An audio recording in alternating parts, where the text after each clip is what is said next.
Hi students, welcome to our channel physics concepts by Ali sir. ఈ రోజున మనము 10th class board exam point of వ్యూలో ఎగ్జామ్స్కి మనము ఇట్లా ఒక న్యూ మోడల్ని స్టార్ట్ చేద్దాం. దీంట్లో మనకి ప్రతి ఒక్క లెసన్లో కూడా మనము ఈ క్వశ్చన్స్ని ఎస్ఏ క్వశ్చన్స్గా, ఆ తర్వాత short answers, very short answers, ఆ తర్వాత వెరీ వెరీ షార్ట్ ఆన్సర్స్. మీకు బేసికల్గా question paper model half mark, 1 mark, 2 marks, ఆ తర్వాత 4 మార్క్స్లో ఉంటాయి. వీటిలో మనకి 4 మార్క్స్ క్వశ్చన్స్ వచ్చేటప్పటికల్లా ఎస్ఏ క్వశ్చన్స్. ఇట్లా మనం ఈ సిరీస్ని మనము 3 భాగాలుగా చేసాం. ప్రతి ఒక్క లెసన్ని తీసుకొని ఆ లెసన్లో ఫస్ట్ ఎస్ఏ క్వశ్చన్స్ ఒక వీడియో, ఆ తర్వాత 2 మార్క్స్ క్వశ్చన్స్ ఒక వీడియో, ఆ తర్వాత 1 మార్కు, హాఫ్ మార్క్ క్వశ్చన్స్ ఒక వీడియో. ఇట్లా ప్రతి ఒక్క లెసన్కి కూడా 3 వీడియోస్ని తయారు చేస్తాం. దీంట్లో మీకు బోర్డు ఎగ్జామినేషన్ పాయింట్ ఆఫ్ వ్యూలో వచ్చేటువంటి క్వశ్చన్స్ మాత్రమే స్ట్రెస్ చేద్దాం. మొత్తం లెసన్ని కూడా 3 భాగాలు చేసేసి ఆ లెసన్స్లో కూడా ఏవైతే మీకు 100% రావడానికి పాసిబిలిటీస్ ఉంటాయో వాటిని మనము క్వశ్చన్స్, వాటితో పాటుగా ఆన్సర్స్ని కూడా మనము బ్రీఫ్గా, సింపుల్గా ఎలా రాస్తే ఫుల్ మార్క్స్ వస్తాయి అన్న దాని గురించి మనం డిస్కస్ చేద్దాం. దాంట్లో మొట్టమొదట ఈ సిరీస్లో బోర్డ్ ఎగ్జామినేషన్ సిరీస్లో మనం హీట్ లెసన్తో స్టార్ట్ చేద్దాం. ఇప్పుడు మీకు ఈ హీట్ లెసన్లోకి వచ్చేటప్పటికల్లా మేజర్గా వచ్చేటువంటి ఎస్ఏ క్వశ్చన్స్ బోర్డు మీద రాశాను. వీటిని వరుసగా మనము ఒకదాని తర్వాత ఒకటి డిస్కస్ చేద్దాం. ఒకసారి చూడండి ఏమేమి క్వశ్చన్స్ ఉన్నాయి అంటే కనుక దాంట్లో మొట్టమొదటి క్వశ్చన్ వచ్చేటప్పటికల్లా differences between evaporation and heat. Evaporation and బాయిలింగ్కి మధ్య ఉన్నటువంటి డిఫరెన్స్ని. ఆ తర్వాత then how can you prove that specific heat of lead shot, how can you calculate ఏదైనా సరే ఒక లెడ్ షార్ట్స్ చాలా సింపుల్గా ఉంటుంది. ఈ లెడ్ షార్ట్ క్వశ్చన్ అనేది మనము దాన్ని డిస్కస్ చేద్దాం. ఆ తర్వాత మళ్ళీ how can you prove that evaporation depends upon surface area and atmospheric conditions already present in the atmosphere ఒక ఎవాపరేషన్ అనేది ఏదైనటువంటి సర్ఫేస్ ఏరియా మీద, ఆ తర్వాత అట్మాస్ఫియర్లో ఉన్నటువంటి మాయిశ్చర్ కండిషన్స్ మీద ఎలా బేస్ అయి ఉంటుంది అని మీరు ఎలా ప్రూవ్ చేస్తారు దాని గురించి క్వశ్చన్ అనమాట. ఆ తర్వాత మళ్ళీ నెక్స్ట్ ఏమో then the most important one ఒక న్యూమరికల్ వస్తూ ఉంటుంది. ఇక్కడ ఒక న్యూమరికల్ ఏం చేస్తామంటే how can you find out what amount of energy is released when 100 grams of steam it is converting into the 100 grams of water. ఇట్లా దీంట్లో 4 స్టెప్స్ ఉన్నాయి. ఒకటే రాసాం బోర్డు మీద, ఈ 4 స్టెప్స్ ఉంటాయి. దాంట్లో మొట్టమొదటిది స్టీమ్ అనేది వాటర్గా మారటం అనేది, ఆ తర్వాత 100 డిగ్రీ సెల్సియస్ నుంచి 100 డిగ్రీస్ వాటర్గా మారటం, అది ఒక స్టెప్. ఆ తర్వాత ఏమో 100 degree Celsius water 0 degree Celsius వాటర్గా మారటం, అదొక స్టెప్. ఆ తర్వాత 0 degree Celsius water 0 degree Celsius ice క్యూబ్స్గా మారటం, అదొక స్టెప్. ఈ 4 క్వశ్చన్స్ చాలా ఫ్రీక్వెంట్గా మీకు బోర్డ్ ఎగ్జామ్లో చాలా సింపుల్గా ఉంటాయి. అది డిస్కస్ చేద్దాం. దాంతోపాటుగా మళ్ళీ ఇంకా ఇక్కడ మనం ఏదైనా సరే ఒక సబ్స్టాన్స్ని కనుక హీట్ చేసినప్పుడు అన్ని సబ్స్టాన్సెస్ ఒకేసారి హీట్ ఎక్కుతాయా, లేకపోతే కనుక ఈ సప్లయింగ్ హీట్ అనేది డిఫరెంట్ సబ్స్టాన్సెస్కి డిఫరెంట్గా ఉంటుందా అన్నది మన క్వశ్చన్ అనమాట. How can you prove that the heating of a substance depending upon its nature of the substance అని చెప్పేసి ఇది 5th క్వశ్చన్ ఉంటుంది. Raise in temperature depends upon the nature of the substance అని. ఈ 5 questions most important SA questions. వీటన్నిటిని మనం ఇప్పుడు discuss చేద్దాం. ఒకసారి వీటిని స్క్రీన్ షాట్ తీసుకోండి. దీంట్లో ఉన్నటువంటి ప్రతి ఒక్క క్వశ్చన్ని కూడా మనం డిస్కస్ చేద్దాం. మీకు 100% ఇవే క్వశ్చన్స్ ఉంటాయి, SA questions most probably. And మిగిలిన ఇప్పుడు వరుసగా ఒక్కొక్క క్వశ్చన్ని డిస్కస్ చేద్దాం. దాంట్లో మొట్టమొదటి వచ్చేప్పటికల్లా డిఫరెన్సెస్ బిట్వీన్, ఒకసారి చూడండి అది ఇక్కడ ఫస్ట్ క్వశ్చన్ చూద్దాం. ఇప్పుడు ఇవన్నీ కూడా మోస్ట్ ఎక్స్పెక్టెడ్ ఎస్ఏ క్వశ్చన్స్. ఎన్ని మార్క్స్కి అంటే కనుక 4 మార్క్స్కి. ఈ 4 మార్క్స్కి మనకి ఈ క్వశ్చన్స్ వరుసగా డిస్కస్ చేద్దాం. దాంట్లో మొట్టమొదటి క్వశ్చన్ ఏంటి అంటే కనుక how can you right the differences between evaporation and boiling. మనకి చూడటానికి రెండు ఒకేలాగా ఉంటాయి కానీ వాటిలో చాలా డిఫరెన్స్ ఉంటుంది.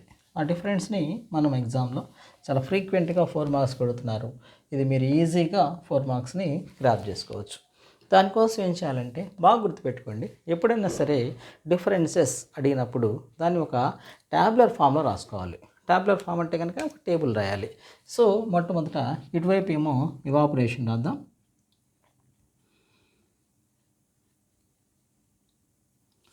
ఇటువైపు ఏమో బాయిలింగ్ తీసుకుందాం. Boiling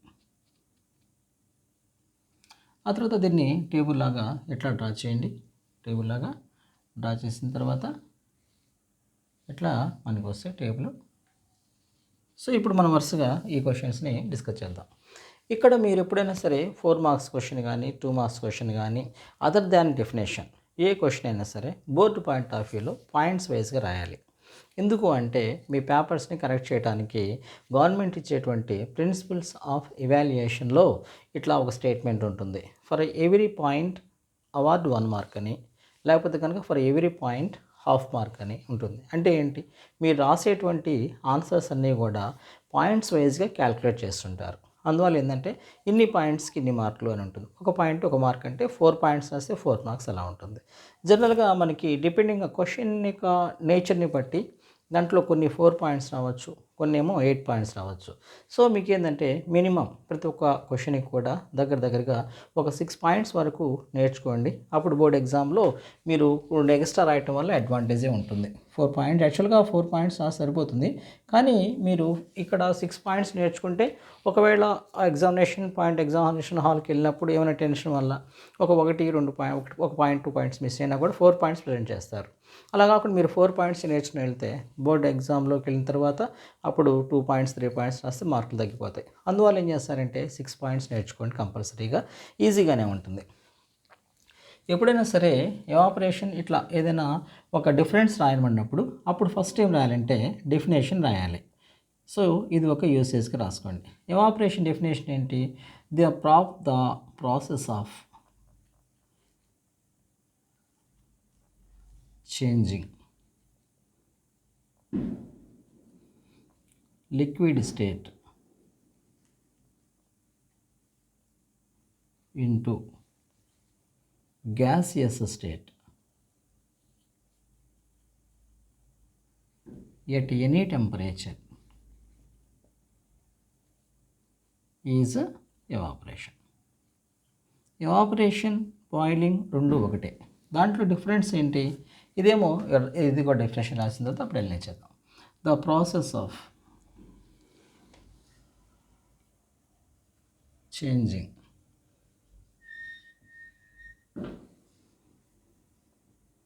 the matter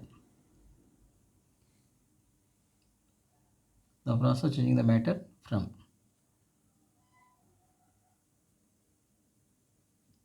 liquid state, liquid phase ఏదో అనుకోవచ్చు, liquid state to gaseous state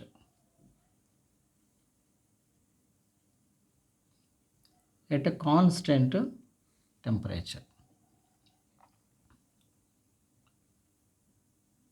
is boiling. ఇక్కడ రెండు అబ్జర్వ్ చేస్తే ఎవాపరేషన్ బాయిలింగ్ రెండు కూడా మనకి మ్యాటర్ ఎన్ని స్టేట్స్లో ఉంటుంది, 3 స్టేట్స్లో ఉంటుంది. సాలిడ్ స్టేటు, ఆ తర్వాత మొట్టమొదటిదేమో సాలిడ్ స్టేటు, ఆ తర్వాత లిక్విడ్ స్టేటు, ఆ తర్వాత గ్యాసెస్ స్టేట్. ఇక్కడ ఈ రెండు కూడా లిక్విడ్ స్టేట్ నుంచేసి గ్యాసెస్ స్టేట్లకే మారుతూ ఉంటుంది. ఎవాపరేషన్ అన్నా కూడా ఆ తర్వాత బాయిలింగ్ అన్నా కూడా రెండు ఒకే స్టేట్ నుంచి మారుతూ ఉంటాయి. లిక్విడ్ స్టేట్ నుంచేసి గ్యాసెస్ స్టేట్, లిక్విడ్ ఫేజ్ నుంచి గ్యాసెస్ ఫేజ్ అని వాడు కూడా వాడుకోవచ్చు. ఇక్కడైతే లిక్విడ్ ఫేజ్ నుంచి గ్యాసెస్ ఫేజ్, ఎవాపరేషన్ అయితే కనుక అక్కడ అది ఎలా జరుగుతుంది అంటే కనుక ఏ టెంపరేచర్ దగ్గరైనా జరుగుతుంది.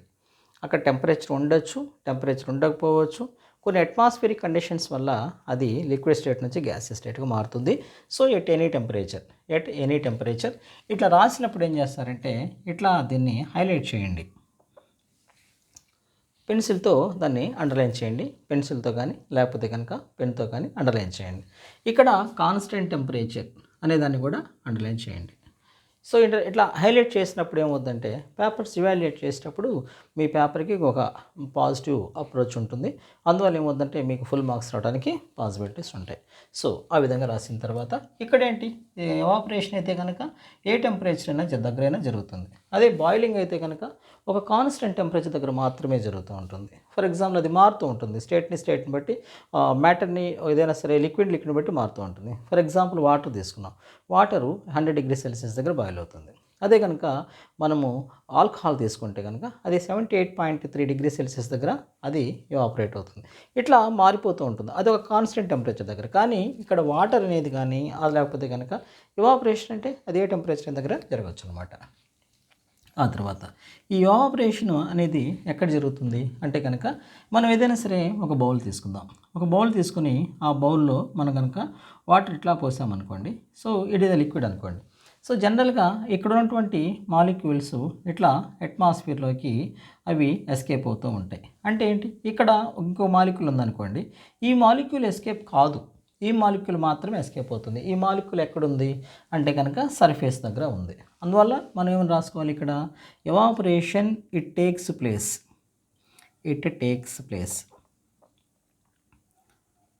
At the surface of the container. It takes place at the surface of the container అని చెప్పేసి మనం రాసుకోవచ్చు. మరి ఇది ఎక్కడ జరుగుతుంది అంటే కనుక మీకు చిన్న ఎగ్జాంపుల్, మనకి ఇప్పుడు ఏదైనా సరే ఒక బౌల్ తీసుకుందాం. ఒక బౌల్ తీసుకుని దాంట్లో కనుక కొంత వాటర్ తీసుకుందాం. వాటర్ తీసుకుని అక్కడ మనము ఇక్కడ ఒక మాలిక్యూల్ని ఇమాజిన్ చేయండి. వాటర్ మాలిక్యూల్ ఏ అనుకోండి. ఆ తర్వాత ఇక్కడ బి మాలిక్యూల్ అనుకోండి, ఇక్కడ సి మాలిక్యూల్ అనుకోండి. దీని కనుక మనము హీట్ చేస్తూ ఉన్నాం అనుకోండి, అప్పుడేమవుతుంది, మనము ఎప్పుడైతే ఇక్కడ ఈ మాలిక్యూల్కి ఎనర్జీ సప్లై చేస్తామో ఈ మాలిక్యూల్కి ఎనర్జీ ఎక్కువ రావటం వల్ల దాని కైనెటిక్ ఎనర్జీ బాగా పెరిగిపోతుంది. అప్పుడేమవుతుంది, ఈ మాలిక్యూల్ అనేది ఇట్లా పైకి వస్తుంది, ఈ మాలిక్యూల్ కిందకు వస్తుంది. అట్లా మళ్ళీ ఏమవుతుంది, ఇన్ ద మీన్ వైల్ మళ్ళీ ఈ మాలిక్యూల్ ఇట్లా రొటేట్ అవుతూ ఉంటుంది. ఏదో ఒక మాలిక్యూల్, పర్టికులర్గా ఒక మాలిక్యూల్ అనేది అట్మాస్ఫియర్లోకి ఎస్కేప్ అవుతుంది అనే ఇన్సూరెన్స్ ఏం లేదు. వీటన్నిటిలోకెల్లా ఏ మాలిక్యూల్కి అయితే ఎక్కువ ఎనర్జీ, కైనెటిక్ ఎనర్జీ వస్తుందో ఆ మాలిక్యూల్ ఏమవుతుంది, అక్కడ అట్మాస్ఫియర్లోకి ఎస్కేప్ అవుతుంది. సో దాన్ని బట్టి మనం ఏం చెప్పొచ్చు, ఇక్కడ ఈ ఎవాపరేషన్ అనేది ఎక్కడైనా జరగవచ్చు అనమాట. సో ఎవాపరేషన్ బాయిలింగ్ అనేది can be takes place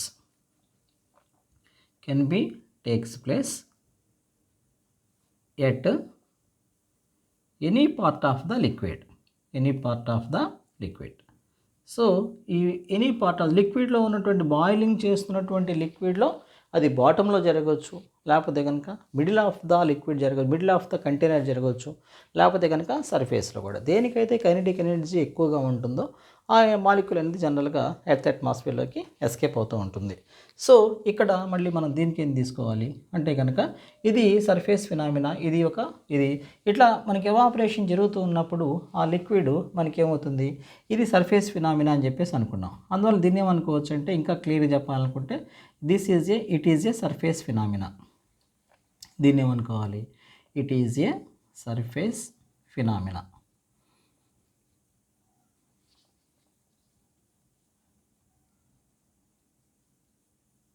మరి ఇదేంటి అంటే కనుక సర్ఫేస్ ఫినామినా అంటే ఏంటి, కేవలం ఒక టాప్ సర్ఫేస్లో మాత్రమే జరిగితే దాన్ని మనం సర్ఫేస్ ఫినామినా అని చెప్పేసి అనుకుంటాం.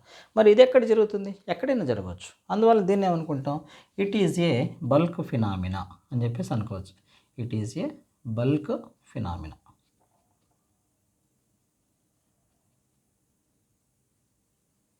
సో ఇక్కడ బల్క్ ఫినామినా అనుకుంటాం కదా. ఆ తర్వాత it doesn't require any external temperature. It doesn't require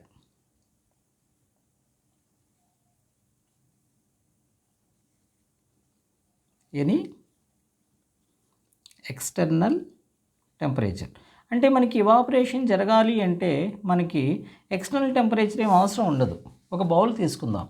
ఒక బౌల్ తీసుకుని దీంట్లో కనుక మనము వాటర్ని ప్లేస్ చేసాం.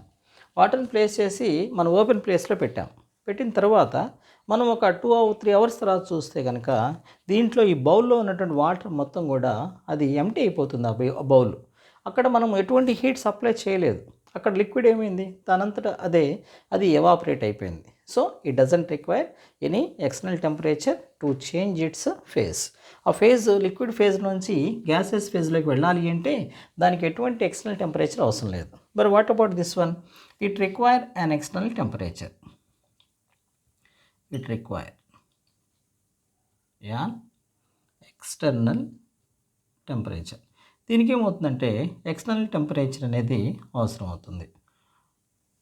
ఇదేమో మనకి ఎక్స్టర్నల్ టెంపరేచర్ అనేది అవసరం అవుతుంది. ఇక్కడ చాలా ఇంపార్టెంట్ ఏంటంటే మనకు కనుక ఈ మాలిక్యూల్ కనుక ఇట్లా మాలిక్యూల్ ఎర్త్ అట్మాస్ఫియర్లోకి ఎస్కేప్ అవుతూ ఉన్నప్పుడు దాని మాలిక్యూల్ యొక్క కైనెటిక్ ఎనర్జీలో మార్పు ఏమీ ఉండకుండానే మాలిక్యూల్ అనేది ఒకసారి ఎనర్జీ వస్తుంది, ఆటోమేటిక్గా అది ఎస్కేప్ అయిపోతుంది. అంటే కొంత మాత్రమే ఉంటుంది కైనెటిక్ ఎనర్జీ. కానీ ఇది మాత్రం ఈ బాయిలింగ్ అనేది పూర్తిగా కైనెటిక్ ఎనర్జీ మీదే డిపెండ్ అయి ఉంటుంది. So it consist very little kinetic energy molecules. Kinetic energy. Here the molecules have highest kinetic energy. highest kinetic energy అనేది ఉంటుంది. అసలు కైనెటిక్ ఎనర్జీ అంటే ఏంటి అంటే కనుక మనం ఏదైనా సరే ఒక బౌల్ తీసుకొని దాంట్లో నుంచి కనుక మాలిక్యూల్స్ వాటర్ తీసుకుంటే ఇక్కడ ఒక మాలిక్యూల్ ఉందనుకోండి, ఇక్కడ ఒక మాలిక్యూల్ ఉంది. మనం కనుక ఎప్పుడైతే ఇట్లా హీట్ సప్లై చేస్తామో ఈ హీట్ ఎనర్జీ ఏమవుతుంది, ఇక్కడికి వస్తుంది. లోపలికి వచ్చేసిన తర్వాత ఈ మాలిక్యూల్కి ఎనర్జీ సప్లై చేస్తుంది. According to the kinetic theory of matter, ఎప్పుడైనా సరే ఒక మ్యాటర్ ఉంటే ఆ మ్యాటర్లో మాలిక్యూల్స్ ఎప్పుడు కూడా కంటిన్యూస్గా అటు ఇటు తిరుగుతూనే ఉంటాయి. అయితే వాటికి ఎప్పుడైతే కొంచెం ఎనర్జీ వస్తుందో ఆ మాలిక్యూల్స్కి ఇంకొంచెం ఎక్కువ వేగంతో మూవ్ అవుతూ ఉంటాయి. ఇక్కడ మనకి ఏంటంటే దాన్ని మనము kinetic energy of the molecules అనుకుంటాం. ఆ కైనెటిక్ ఎనర్జీ ఎప్పుడూ కూడా అది దేని మీద డిపెండ్ అయి ఉంటుందంటే మనం సప్లై చేసేటువంటి ఎనర్జీ మీద ఆ kinetic energy of the molecules depend అయి ఉంటాయి. మనం ఎక్కువ ఎనర్జీ సప్లై చేస్తే ఆ మాలిక్యూల్స్కి ఎక్కువ కైనెటిక్ ఎనర్జీ వస్తుంది. అప్పుడు ఏంటంటే ఇవి చాలా వేగంగా తిరుగుతూ ఉంటాయి. ఇక్కడ మనం ఎనర్జీ సప్లై చేయలేదు, అందువల్ల ఏంటంటే ఇక్కడ కూడా కైనెటిక్ ఎనర్జీ ఉంటుంది according to the kinetic theory of matter. కానీ ఎంత ఉంటుంది, చాలా లిటిల్ క్వాంటిటీ మాత్రమే ఉంటుంది. కానీ దీనికైతే కనుక ఎంత ఉంటుంది, చాలా ఎక్కువగా ఉంటుంది. So kinetic energy of the molecules in the boiling is చాలా హై. ఆ హై కైనెటిక్ ఎనర్జీ వల్ల మాలిక్యూల్స్ అనేవి ఎర్త్ అట్మాస్ఫియర్లోకి అవి ఎస్కేప్ అవుతూ ఉంటాయి. ఓకే, ఆ తర్వాత ఇంకో పాయింట్, ఈ పాయింట్ ఇక్కడ వరకు రాసుకున్నారు కదా, ఈ ఒక పాయింట్ని ఒకసారి దీన్ని స్క్రీన్ షాట్ తీసుకోండి. ఆ తర్వాత ఫస్ట్ 2 పాయింట్స్ని వైప్ చేద్దాం. ఆ తర్వాత చూడండి, ఇక్కడ మళ్ళీ మనకి ఇంకా ఉన్నటువంటి ఈ మిగిలిన పాయింట్స్ కూడా ఒకసారి చూద్దాం.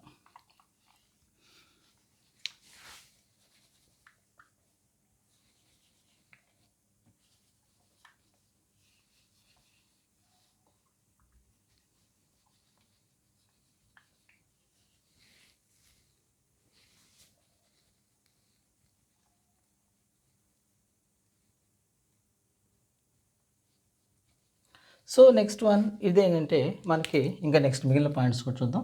ఇక్కడ 5 పాయింట్స్ చూసాం కదా, ఇంకా మిగిలిన పాయింట్స్ చూద్దాం. ఇది మనకి ఈ ఎవాపరేషన్ అనేది ఇది ఒక cooling process. Evaporation it is a cooling process.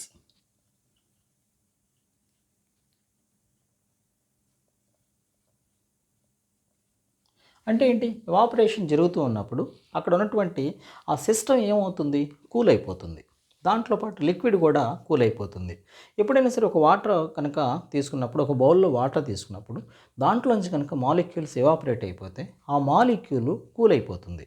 ఎందుకని కూల్ అయిపోతుంది అంటే కనుక దాంట్లో ఉన్నటువంటి మాలిక్యూల్స్ ఇట్లా ఎస్కేప్ అవుతూ వాటితో పాటుగా ఎనర్జీని కూడా తీసుకుంటాయి. ఆ ఎనర్జీ ఉన్నప్పుడే ఆ మాలిక్యూల్స్ ఆ లిక్విడ్లోంచి బయటకు వెళ్ళిపోతాయి.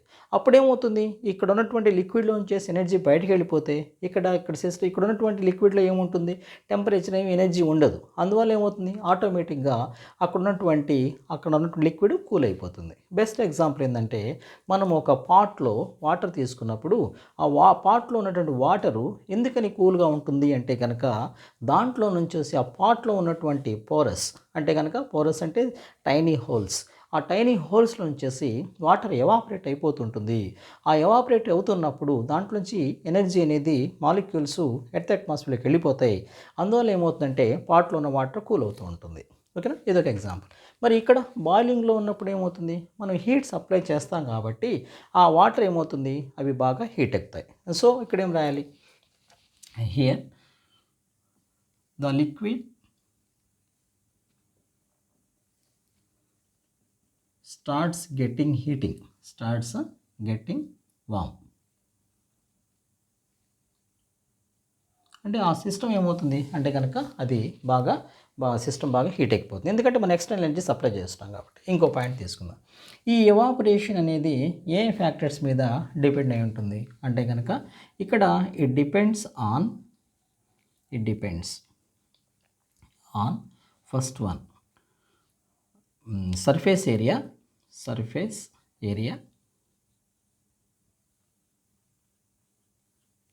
అట్మాస్ఫియరిక్ కండిషన్స్,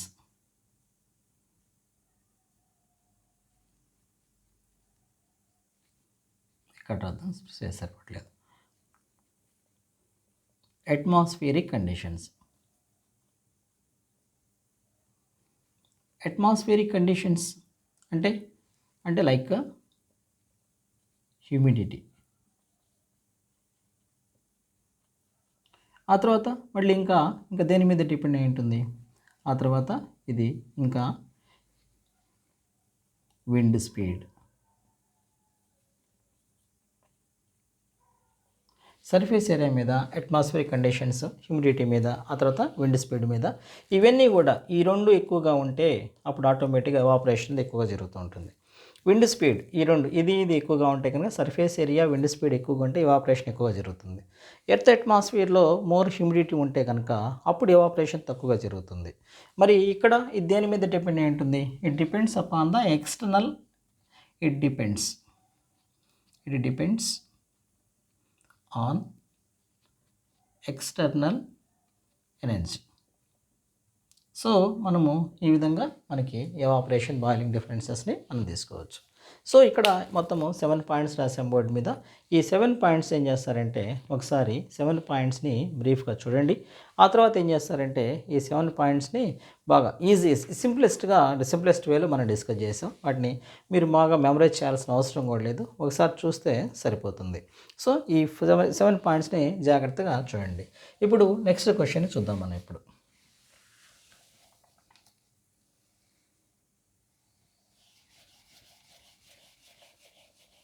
ఈసారి నెక్స్ట్ క్వశ్చన్ ఏం చేద్దామంటే ఇది చాలా ఇంపార్టెంట్. ఇది మనకి how can you find out the specific heat of lead shots తీసుకుని దాని స్పెసిఫిక్ హీట్ని మనము ఎలా కనుక్కుంటాం అన్నది క్వశ్చన్. సో ఆ క్వశ్చన్ చాలా సింపుల్గా ఉంటుంది. మనం ఒక సింప్లెస్ట్ వేలో దీన్ని ఇప్పుడు డిస్కస్ చేద్దాం. ఇప్పుడు how can you the question, second question 2. So how can you prove that, how can you find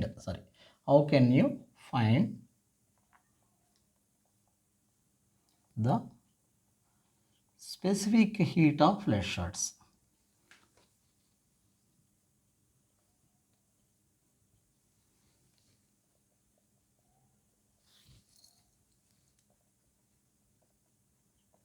so మనకి ఈ స్పెసిఫిక్ హీట్ ఒక లెడ్ షార్ట్స్ తీసుకుని ఆ లెడ్ షార్ట్స్ యొక్క స్పెసిఫిక్ హీట్ని మనం ఎలా కనుక్కుంటాం అన్న క్వశ్చన్ ఉంటుంది. చాలా ఈజీగా ఉంటుంది. ఈ స్పెసిఫిక్ హీట్ ఆఫ్ లెడ్ షార్ట్స్ని మనం దేని ద్వారా కనుక్కుంటాం అంటే కనుక క్యాలరీమీటర్తో మనం కనుక్కుంటాం. మొట్టమొదటి ఏం చేద్దామంటే క్యాలరీమీటర్ని డ్రా చేద్దాం. క్యాలరీమీటర్ డ్రా చేయాలంటే మొట్టమొదట మనకి ఏం కావాలి అంటే కనుక మొట్టమొదట మనకి ఒక వుడెన్ బాక్స్ తీసుకోవాలి. వుడెన్ బాక్స్ లోపల మనము ఒక కాపర్ కంటైనర్ని తీసుకోవాలి. సో ఇది కాపర్ కంటైనర్. ఇక్కడ మనము ఇన్సులేటింగ్ సబ్స్టాన్సెస్ అంటే ఏమొస్తాయి, పేపర్, కాటన్ ఏదైనా సరే ఒక ఇన్సులేటింగ్ సబ్స్టాన్స్ని తీసుకుందాం. సో దీంట్లో ఏం చేద్దామంటే ఒక స్టేటర్ని ప్లేస్ చేద్దాం. ఆ తర్వాత దీంతో పాటుగా ఒక థర్మామీటర్ని కూడా ప్లేస్ చేద్దాం. ఈ మొత్తాన్ని కూడా ఒక వుడెన్ ప్లాంక్తో క్లోజ్ చేద్దాం. ఓకే, ఇది మనకి బ్రీఫ్గా క్యాలరీమీటర్. సో క్యాలరీమీటర్లో మొట్టమొదటి ఏం బాక్స్, ఇది వుడెన్ బాక్స్. సో దీనికి ఇక్కడ రాద్దాం ఒకసారి చూడండి. దీన్ని వుడెన్ బాక్స్ 1 ఏమో వుడెన్ బాక్స్. ఆ తర్వాత ఇక్కడ ఇదేంటి, ఇన్సులేటింగ్ సబ్స్టాన్స్.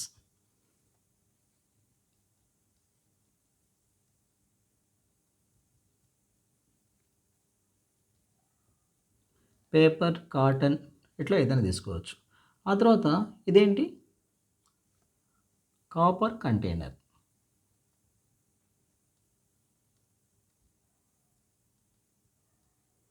ఆ తర్వాత దీన్ని ఏమనుకుంటాం మనం అంటే కనుక ఇది స్టిర్రర్. ఆ తర్వాత మనము దీన్ని ఏమనుకుంటాం అంటే కనుక ఇది 5. అది దేని కింద వస్తుంది థర్మామీటర్. సో మొట్టమొదట ఈ విధంగా మనం క్యాలరీమీటర్ తీసుకుంటాం. ఈ క్యాలరీమీటర్ తీసుకున్న తర్వాత ప్రొసీజర్ ఏంటో చూద్దాం. దీంట్లో మొట్టమొదట ఏం చేస్తారంటే ఇట్లా మొట్టమొదట ఈ క్యాలరీమీటర్ యొక్క మాస్ కనుక్కోండి. దాన్ని ఏం చేస్తారంటే మాస్ ఆఫ్ క్యాలరీమీటర్ అని చెప్పేసి రాయండి. మాస్ ఆఫ్ క్యాలరీమీటర్ ఎంత ఉంటుందంటే m1 గ్రామ్స్ కింద తీసుకోండి మాస్ ఆఫ్ క్యాలరీమీటర్. ఆ తర్వాత దీంట్లో ఏం చేస్తారంటే 3/4 వరకు కూడా వాటర్ తీసుకోండి. సో ఇక్కడ మనం తీసుకునే దీన్ని ఏమంటాం మనం వాటర్. సో ఇప్పుడు ఏమైంది క్యాలరీమీటర్ ఫస్ట్ ఎంటీ క్యాలరీమీటర్ తీసుకున్నాం, దాన్ని m1 అని చెప్పేసి అనుకున్నాం. ఆ క్యాలరీమీటర్లో మనము ఏమి డ్రాప్ చేసాం వాటర్ డ్రాప్ చేసాం. అందువల్ల ఇప్పుడు క్యాలరీమీటర్ మాస్ పెరుగుతుంది కదా. క్యాలరీమీటర్లు ఏమేమి ఉన్నాయి ఇప్పుడు mass of calorimeter plus water, calorimeter plus water is equal to ఎంత అవుతుంది, ఇదేమో m2 గ్రామ్స్ అనుకోండి. ఓకే, ఇప్పుడు మనము వాటర్ మాస్ కనుక్కుందాం. వాటర్ మాస్ ఎంత అవుతాయి, మనం ఏదైనా సరే ఒక బాటిల్ తీసుకున్నప్పుడు ఆ బాటిల్ బరువు కనుక 1 kg ఉందనుకోండి, bottle empty bottle KG for example, దాంట్లో 1 kg ఉంది. దాంట్లో మనం కొంచెం వాటర్ పోసాం, అప్పుడు మళ్ళీ ఆ బాటిల్లో ఉన్నటువంటి ఆ వాటర్ని ఆ తర్వాత బాటిల్ని మొత్తాన్ని మళ్ళీ మెజర్ చేద్దాం. అప్పుడు ఏమైందంటే అది 3 kgs అయింది అనుకోండి. ఇప్పుడు దాంట్లో మనం పోసినట్టు వాటర్ ఎంత, ఎంటీ బాటిల్ ఏమో 1 kg, దాంట్లో మనం 3 kgs వాటర్, దాంట్లో మళ్ళీ వాటర్ పోసి కొంత వాటర్ పోసాం, వాటర్ మెజర్ చేయలేదు, వాటర్ పోసాం, మళ్ళీ దాని మాస్ మెజర్ చేసాం, అది 3 kgs అయింది. అప్పుడు దాని వాటర్ మాస్ ఎంత అవుతుంది అంటే కనుక ఇక్కడ వాటరు మైనస్ బాటిల్ 3 - 1 2 kgs అవుతుంది, అంతే కదా. సో అప్పుడు మనకి ఇదే విధంగా మనం ఇక్కడ కూడా తీసుకోవచ్చు కదా దాన్ని. ఇప్పుడు మనకి మాస్ ఆఫ్ వాటర్ని కనుక్కోవాలి. మాస్ ఆఫ్ వాటర్ ఎంత అవుతుంది అంటే కనుక ఇది ఈ మాస్ సెకండ్ మాస్ ఇక్కడ ఉంటే m2 మైనస్ m1 తీసుకుంటే మనకి మాస్ ఆఫ్ వాటర్ వస్తుంది కదా. సో మనకి mass of water m2 minus m1. ఆ తర్వాత ఇక్కడ థర్మామీటర్ ఉంది కదా, ఆ థర్మామీటర్తో మనకి ఏం చేస్తారంటే టెంపరేచర్ కూడా కనుక్కోండి. టెంపరేచర్ ఆఫ్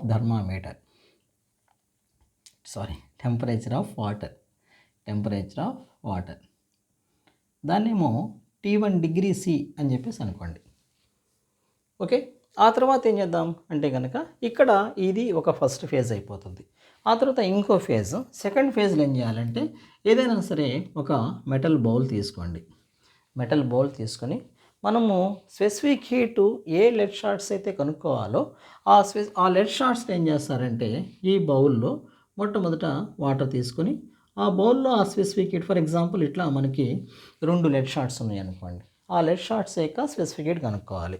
ఆ 2 లెడ్ షార్ట్స్ని ఈ బౌల్లో ప్లేస్ చేసి, బౌల్లో ఆల్రెడీ వాటర్ ఉంటుంది. ఆ తర్వాత దీన్ని ఏం చేస్తారంటే బాగా హీట్ చేయాలి. ఎంత హీట్ చేయాలి అంటే కనుక దాంట్లో నుంచి ఫ్యూమ్స్ అంటే స్టీమ్ బయటకు వస్తూ ఉండాలి. ఇట్లా స్టీమ్ బయటకు వస్తూ ఉన్నప్పుడు అప్పుడేం చేస్తారంటే ఒక థర్మామీటర్ తీసుకొని అప్పుడు లెడ్ షార్ట్స్ యొక్క టెంపరేచర్ కనుక్కోండి.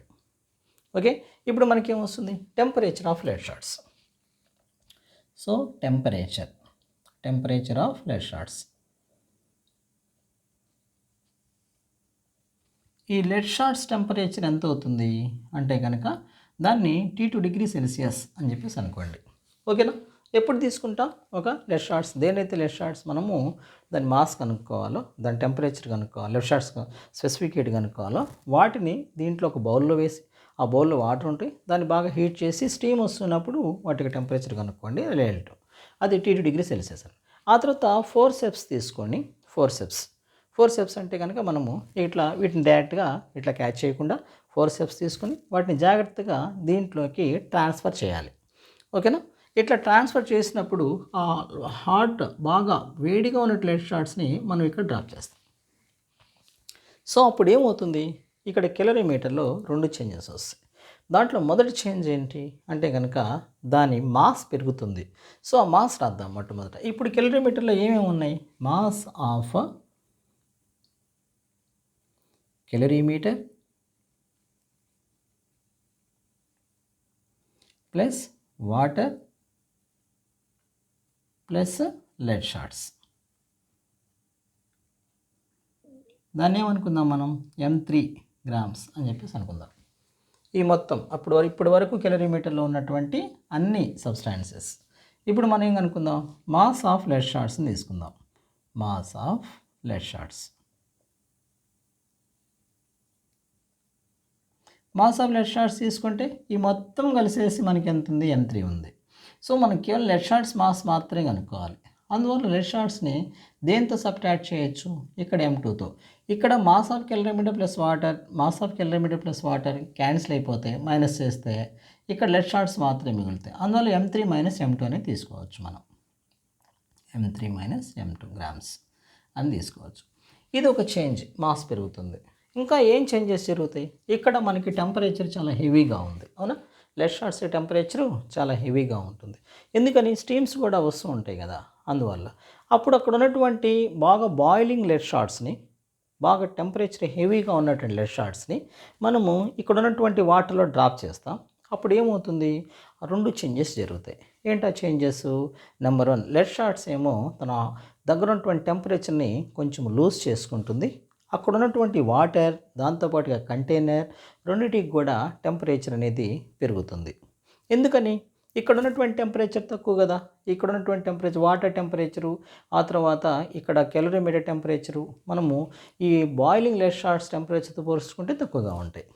ఎప్పుడైతే ఈ 2 కూడా కాంటాక్ట్ ఉంటాయో, ఎప్పుడైతే 2 different bodies are in contact whose temperature variation is there, ఈ 2 టెంపరేచర్ వేరియేషన్ ఉంటే అప్పుడేమవుతుంది, జనరల్గా హీట్ డెఫినేషన్ ప్రకారము టెంపరేచర్ ఎక్కడి నుంచి ఎక్కడ ట్రాన్స్ఫర్ అవుతుంది, హాట్ బాడీ నుంచి కోల్డ్ బాడీకి ట్రాన్స్ఫర్ అవుతుంది. అప్పుడు మనకి ఏమవుతుంది, బాయిలింగ్ లెడ్ షార్ట్స్ నుంచి ఇక్కడ ఉన్నటువంటి వాటర్కి టెంపరేచర్ అనేది ట్రాన్స్ఫర్ అవుతుంది. అప్పుడు ఏమవుతుంది, ఇక్కడ టెంపరేచర్ అనేది మారిపోతుంది. సో దాన్ని ఏమంటారంటే, let's take it as resultant temperature. ఇక్కడ దేని తీసుకుందాం, అదేమో T3 డిగ్రీ సెల్సియస్ కింద వస్తుంది. ఇంతవరకు అయిపోయిన తర్వాత ఇప్పుడు మనం ఏం చేద్దామంటే, ఇంతవరకు మనకి డేటా అనమాట, ఇదంతా డేటానే. ఇప్పుడు మనము ప్రొసీజర్ని ఇంప్లిమెంట్ చేద్దాం.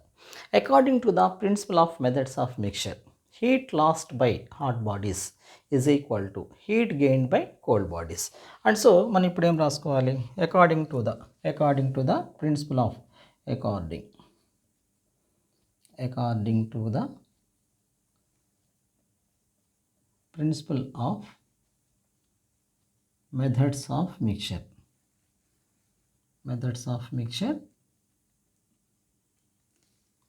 according to the principle of methods of mixture ఏమవుతుంది, heat lost by hot bodies is equal to heat gained by cold bodies. So ఇక్కడ ఏ ఆబ్జెక్ట్స్ హీట్ లాస్ అవుతున్నాయి అంటే కనుక మనకి లెడ్ షార్ట్స్ అనేవి హీట్ లాస్ అవుతున్నాయి, అవునా? దెన్ అక్కడ మనకి హీటర్కి ఏ ఫార్ములా రాసుకుంటాం, ఇక్కడ Q is equal to MS delta T అనేటువంటి ఫార్ములా రాసుకుంటాం. అప్పుడు ఇక్కడ మనం లెడ్ షార్ట్స్ తీసుకోవాలి కదా, Q lead shots is equal to heat gained by ఇక్కడ water, and so then Q water plus Q ఆ తర్వాత calorimeter, Q calorimeter, అంతే కదా.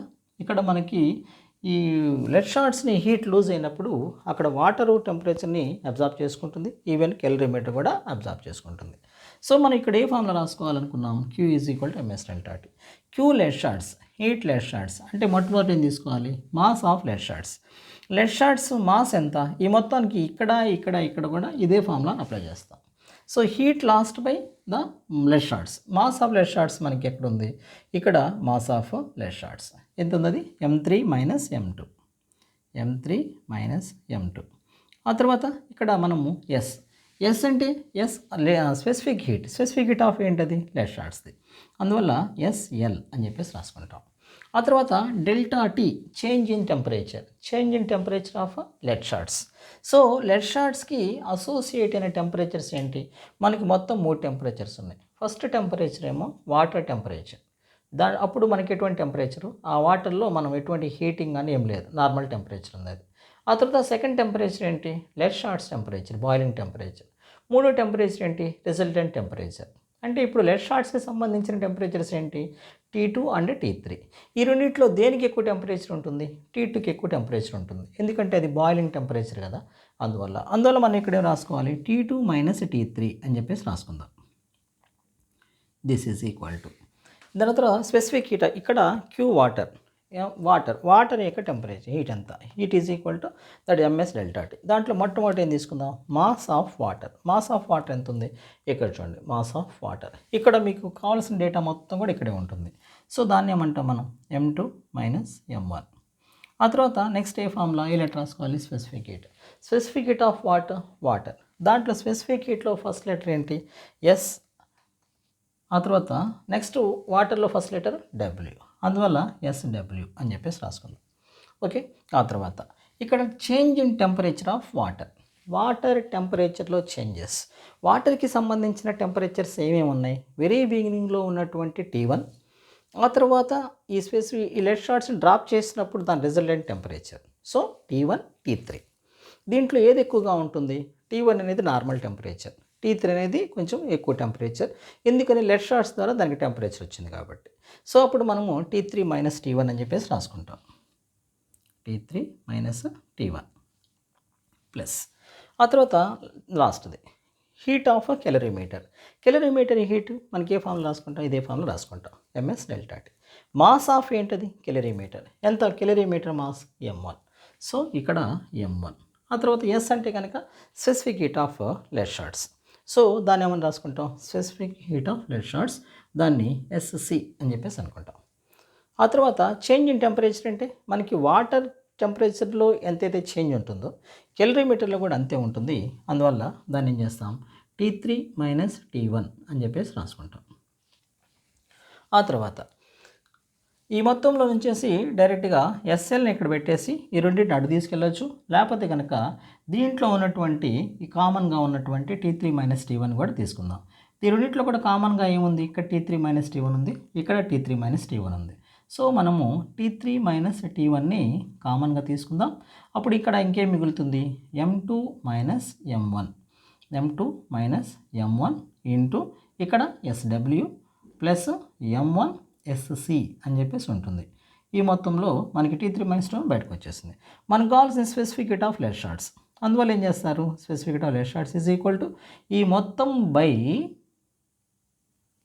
ఏం రాసుకోవచ్చు? ఇక్కడ మల్టిప్లికేషన్ ఏమవుతుందో దాన్ని రాసుకుందాం. m3 minus m2 into T2 minus T3. So మనం ఈ విధంగా సెకండ్ కూడా తీసుకోవచ్చు. ఈ విధంగా specific heat of lead shots మనము ఈజీగా ఐడెంటిఫై చేయొచ్చు. ఒకసారి దీన్ని స్క్రీన్ షాట్ తీసుకోండి నాన్న, ఒక నిమిషం.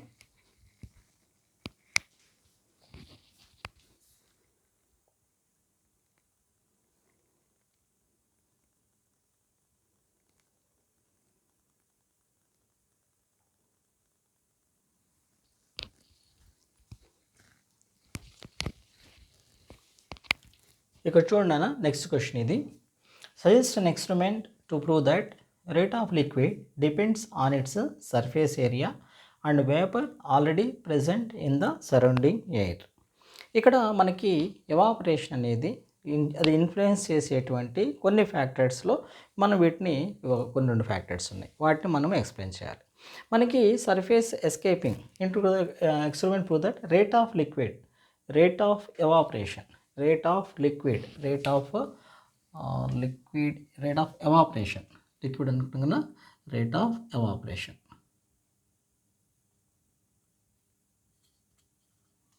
Evaporation depends on its surface area.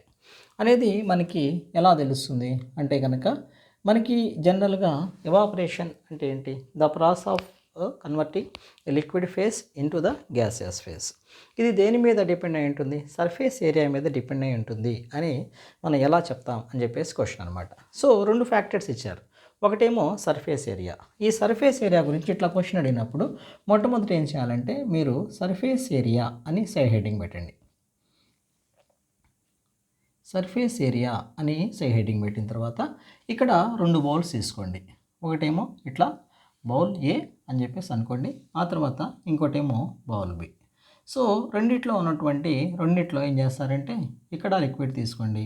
ఆ తర్వాత ఇక్కడ కూడా వీలైతే కనుక 2 కూడా ఈక్వల్ అమౌంట్స్ ఉండే విధంగా తీసుకోండి. అంటే దాదాపుగా వాటి యొక్క మనం తీసినటువంటి అమౌంట్ ఎంత ఉంటుంది అంటే ఈక్వల్ అమౌంట్ ఉన్నటువంటి లిక్విడ్ని తీసుకోండి. సో రెండిట్లో కూడా అమౌంట్ లిక్విడ్ అనేది ఎలా ఉంది? ఈక్వల్గా ఉంది. ఓకే. ఆ తర్వాత మరి ఏంటి డిఫరెన్సు అంటే కనుక ఏకేమో లార్జర్ సర్ఫేస్ ఏరియా ఉంది. ఆ తర్వాత బీకేమో జస్ట్ స్మాలర్ సర్ఫేస్ ఏరియా ఉంది.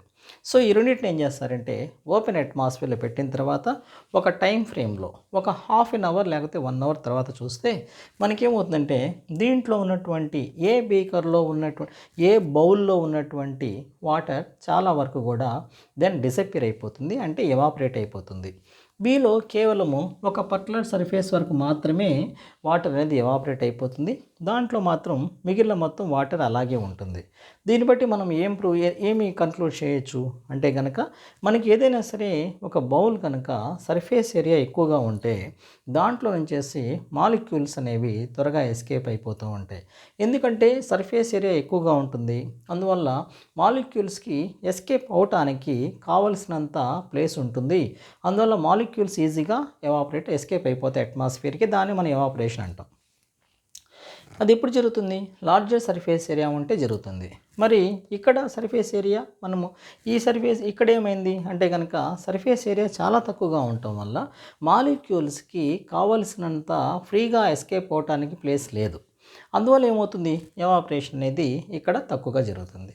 ఈ మొత్తం కూడా మీరు పాయింట్స్ వైజ్గా ఫస్ట్ ఏం చేయాలి? First point 1 take 2 bowls with different surface areas అని పాయింట్ రాసుకోవాలి. First point take 2 bowls, name it as A and B with different surface areas. ఆ తర్వాత సెకండ్ పాయింట్లో ఏం రాయాలి అంటే కనుక take same amount of liquid, let's take water, take amount of water in both the bowls. And మూడో point, so observation. After some time we can notice that the water which is present in the A bowl evaporates, but the water which is present in the B does not evaporate. అప్పుడు అది రాసిన తర్వాత దానికి ఏంటంటే result రాయాలి. ఇక్కడ observation రాయండి third point దగ్గర. ఇక్కడేమో రిజల్ట్. ఇక్కడేమో మొట్టమొదట ఏం రాస్తారు? ప్రొసీజర్ అని రాయండి. ఈ రెండు పాయింట్స్ని ప్రొసీజర్ కింద తీసుకోండి. ఇక్కడేమో అబ్జర్వేషన్, తర్వాత రిజల్ట్, ఆ తర్వాత ఏమో ఇక్కడ అబ్జర్వేషను, ఎనాలిసిస్. దానికి రీజన్ ఏంటో రాయాలి. రీజన్ ఏమవుతుంది? ఈ లార్జర్ సర్ఫేస్ ఏరియా ఉన్నప్పుడు మాలిక్యూల్స్ ఎస్కేప్ అవడానికి సఫిషియెంట్ ప్లేస్ ఉండటం వల్ల మాలిక్యూల్స్ అన్నీ ఎస్కేప్ అవుతాయి.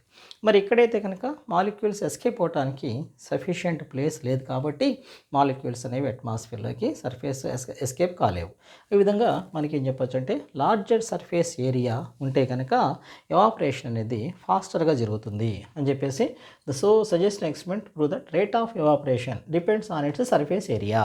సర్ఫేస్ ఏరియా మీద డిపెండ్ అయ్యి అక్కడ ఉన్నటువంటి ఎవాపరేషన్ టేక్స్ ప్లేస్ అవుతుంది. ఇది ఒక ఎక్స్పెరిమెంట్. ఓకేనా? ఇది అయిపోయిన తర్వాత నెక్స్ట్ మనం ఏం రాయాలి? ఇంకోటి కూడా ఇచ్చారు. Vapour already present in the surroundings. Vapour ఇక్కడ హెడ్డింగ్ పెట్టాలి. Vapour present in the surroundings. దీనికి ఏం చేయాలి మళ్ళీ అంటే కనుక దీన్ని మనం సరౌండింగ్స్ ఇక్కడ మనము 2 కండిషన్స్లో మనం తీసుకోవాలి. ఏదైనా సరే 2 బౌల్స్ తీసుకోండి. ఇది కూడా పాయింట్స్ వైజ్ రాసుకోవచ్చు. మొట్టమొదట 2 బౌల్స్ తీసుకోండి. ఇక్కడ ఒక బౌలు. సో ఈ బౌల్లోనేమో దీన్ని ఏ అనుకోండి. ఈసారి 2 బౌల్స్ కూడా ఒకే విధంగా ఒకే సర్ఫేస్ ఏరియా, ఆ తర్వాత మళ్ళీ ఒకే లిక్విడ్ ఉన్నటువంటిది తీసుకోండి. అది కండిషన్ అనమాట. సో ఇక్కడ 2 బౌల్స్ తీసుకుంటారు. 2 బౌల్స్ తీసుకున్న తర్వాత 2 బౌల్స్ కూడా ఒకే సర్ఫేస్ ఏరియా ఉంటుంది. ఆ తర్వాత 2 బౌల్స్లో కూడా ఒకే లిక్విడ్ తీసుకుందాం. లెట్స్ టేక్ వాటర్ తీసుకోండి. తీసుకున్న తర్వాత ఇక్కడ దీన్ని ఏం చేస్తారంటే ఏ బౌల్ని 2 డిఫరెంట్ కండిషన్స్లో మనం ప్లేస్ చేద్దాం దీన్ని. ఇక్కడైతే కనుక ఒక సన్నీ అట్మాస్ఫియర్లో బాగా టెంపరేచర్ ఎక్కువగా ఉన్నటువంటి అట్మాస్ఫియర్లో మనం ప్లేస్ చేద్దాం దీన్ని. ఆ తర్వాత దీన్ని ఏం చేస్తారంటే బాగా మాయిశ్చర్ అట్మాస్ఫియర్, అంటే అప్పుడే కనుక జస్ట్ రెయిన్ఫాల్ అయిపోయిన తర్వాత ఉన్నట్టు అట్మాస్ఫియర్ కానీ, లేకపోతే అట్మాస్ఫియర్ బాగా కూల్గా ఉన్నప్పుడు కానీ, లేకపోతే కనుక అట్మాస్ఫియర్లో హ్యూమిడిటీ కంటెంట్ ఎక్కువగా ఉన్నప్పుడు కానీ, అప్పుడు ఈ కండిషన్ని తీసుకుందాం. సో ఏ కండిషన్ ఏంటది? ఏ కండిషన్ అంటే కనుక బాగా సన్నీ ఏరియా అంటే కనుక బాగా ఎండ టెంపరేచర్ చాలా సన్ రేసెస్ చాలా ఎక్కువగా ఉన్నాయి. అప్పుడు మనం దాన్ని సన్నీ ఏరియా అని చెప్పేసి సన్నీ అట్మాస్ఫియర్ అని చెప్పేసి అనుకుంటాం. అప్పుడు మనకి ఇది ఒక కండిషన్. అదో ఇదైతే కనుక అప్పుడే జస్ట్ రెయిన్ అనేది ఆగిపోయిందనమాట. అంటే అట్మాస్ఫియర్లో అప్పుడు ఏమున్నాయి ఇంకా అంటే కనుక మాయిశ్చర్ ట్రేసెస్ ఉన్నాయి అట్మాస్ఫియర్లో అంతా కూడా వాటర్ మాలిక్యూల్స్ ఉన్నాయి. అప్పుడు ఏమవుతుంది? ఇప్పుడు మనం ఇది అబ్జర్వ్ చేస్తే కనుక ఇక్కడ మనం ఓపెన్ ప్లేస్లో పెట్టినప్పుడు ఒక 15 మినిట్స్ లోపే దీంట్లో ఉన్నటువంటి బౌల్లో ఉన్నటువంటి వాటర్ మొత్తం ఎవాపరేట్ అయిపోతాయి.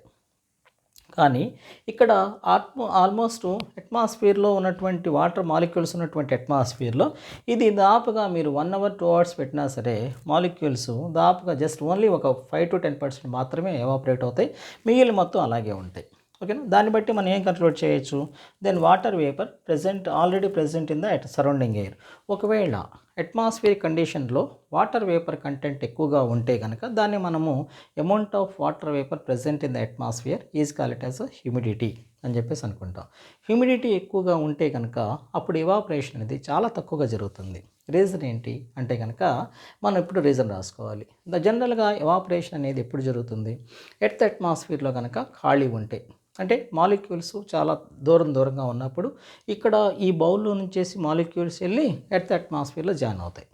సో అప్పుడు ఎప్పుడు జాయిన్ అవుతాయి? అట్మాస్ఫియర్లో ఎంటీ ప్లేస్ ఉన్నప్పుడు ఏమవుతుంది? ఎవాపరేషన్ జరుగుతుంది. అలా కాకుండా అట్మాస్ఫియర్ మొత్తం కూడా వాటర్ మాలిక్యూల్స్తో ప్యాక్ అయ్యి ఉంది, లేకపోతే ఫిల్ అయ్యి ఉంది. అప్పుడేమవుతుంది? వాటర్ మాలిక్యూల్స్ ఎర్త్ అట్మాస్ఫియర్కి వెళ్ళడానికి ప్లేస్ లేదు. అందువల్ల ఏమవుతాయి? ఈ మాలిక్యూల్స్ ఇట్లా అట్మాస్ఫియర్లోకి వెళ్ళి మళ్ళీ వెనక్కి వచ్చేసి దీని దగ్గరే జాయిన్ అవుతాయి. మరి ఇక్కడ కూడా వస్తాయి మాలిక్యూల్స్ వస్తాయి, కానీ తక్కువగా వస్తాయి. ఎందుకని అంటే కనుక అవి వెళ్ళి స్పేస్లో ఉన్నటువంటి అట్మాస్ఫియర్లో ఉన్నటువంటి మాలిక్యూల్స్ మధ్య ఉన్న స్పేస్లో ఫిక్స్ అయిపోతాయి. కొన్ని మాలిక్యూల్స్ మళ్ళీ వెనక్కి వస్తాయి కానీ తక్కువ ఉంటుంది. రివర్స్లో వచ్చేటువంటి రేట్ అనేది చాలా తక్కువగా ఉంటుంది. ఇక్కడ ఏంటి? రివర్స్లో వచ్చేటువంటి మాలిక్యూల్స్ చాలా హెవీగా ఉంటాయి. అందువల్ల ఎవాపరేషన్ అనేది చాలా తక్కువగా జరుగుతుంది. ఓకేనా? ఇది ఒక క్వశ్చన్ మనం ఈ విధంగా తీసుకోవచ్చు. దీన్ని బట్టి మనం ఈ 2 ఎక్స్పెరిమెంట్స్ బట్టి మనం ఏం చెప్పొచ్చు అంటే కనుక ఒక కన్క్లూషన్ తీసుకోవచ్చు. ఏంటో కన్క్లూషన్? ఎవాపరేషన్ అనేది రెండు ఫ్యాక్టర్స్ మీద డిపెండ్ అయి ఉంటుంది. దాంట్లో మొట్టమొదటి ఫ్యాక్టర్ ఏంటంటే అది ఓపెన్ అట్మాస్ఫియర్ సర్ఫేస్ ఏరియా మీద డిపెండ్ అయి ఉంటుంది. రెండోదేమో అట్మాస్ఫియర్లో ఉన్నటువంటి ఆల్రెడీ ప్రెజెంట్ వాటర్ మాలిక్యూల్స్ కనుక ప్రెజెంట్ అయ్యి ఉంటే అప్పుడు ఈ 2 ఫ్యాక్టర్స్ అనేవి ఎవాపరేషన్ని ఇన్ఫ్లుయెన్స్ చేస్తూ ఉంటుంది. సో మనం దీని ద్వారా ఈ 2 ఎక్స్పెరిమెంట్స్ ద్వారా మనం కన్క్లూడ్ చేయొచ్చు. ఇక్కడ మొత్తం కూడా ఈ డయాగ్రామ్స్ కంపల్సరీగా డ్రా చేయాలి. ఇక్కడేమో సన్నీ ఏరియా అని రాసుకోవాలి. ఆ తర్వాత ఇదేమో హ్యూమిడ్ అట్మాస్ఫియర్ అని చెప్పేసి రాసుకోవాలి. అప్పుడు ఏమవుతుందంటే మనకి ఇట్లా మొత్తం కూడా అన్నీ కూడా పాయింట్స్ వైజ్గా రాసుకోవాలి. Point 1 take 2 bowls. Point 2 and which consist of same surface area, same water. And third place the bowl A in sunny atmosphere. And place B and the next one and place B in humid atmosphere. Observation: we can observe that A gets evaporated faster due to the gap in the molecules present, the space present in the atmosphere. And B, it takes very less evaporation due to the water molecules already present in the atmosphere. ఈ విధంగా రాస్తే మనకి ఈ question కూడా మనం చూడవచ్చు. ఓకేనా? ఇంకో క్వశ్చన్ చూద్దానన్నా.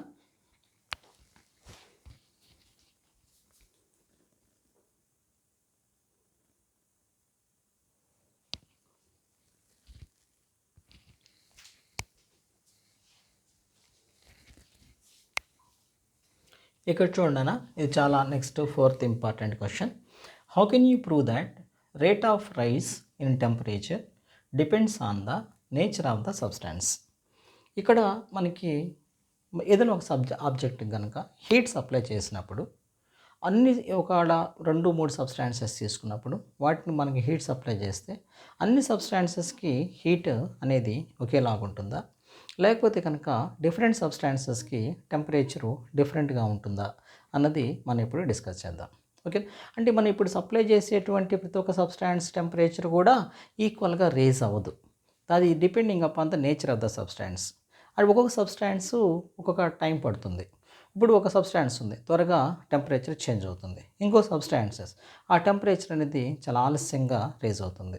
ఫర్ ఎగ్జాంపుల్ అది దానికి దేని మీద డిపెండ్ అయి ఉంటుంది అంటే గనక ఆ సబ్స్టాన్స్ యొక్క స్పెసిఫిక్ హీట్‌ని బేస్ చేసుకొని ఉంటుంది. ఏదైనా ఒక సబ్స్టాన్స్‌కి గనక స్పెసిఫిక్ హీట్ చాలా ఎక్కువగా ఉందనుకోండి, ఆ సబ్స్టాన్స్ ఏమవుతుంది, అది దాని టెంపరేచర్ రేజ్ అవ్వడానికి చాలా ఎక్కువ టైం పడుతుంది. అదే కనుక ఇదొక సబ్స్టాన్స్‌కి స్పెసిఫిక్ హీట్ చాలా తక్కువగా ఉందనుకోండి, ఆ సబ్స్టాన్స్ అనేది త్వరగా రేజ్ అవుతుంది. సో, ఇవన్నీ కూడా కొన్ని ఫ్యాక్టర్స్. అయితే ఇప్పుడు మన టార్గెట్ ఏందంటే, మనకి different substances all substances have the same raise in టెంపరేచరా? లేకపోతే కనుక different substances possess different temperatures in the raise in the substance.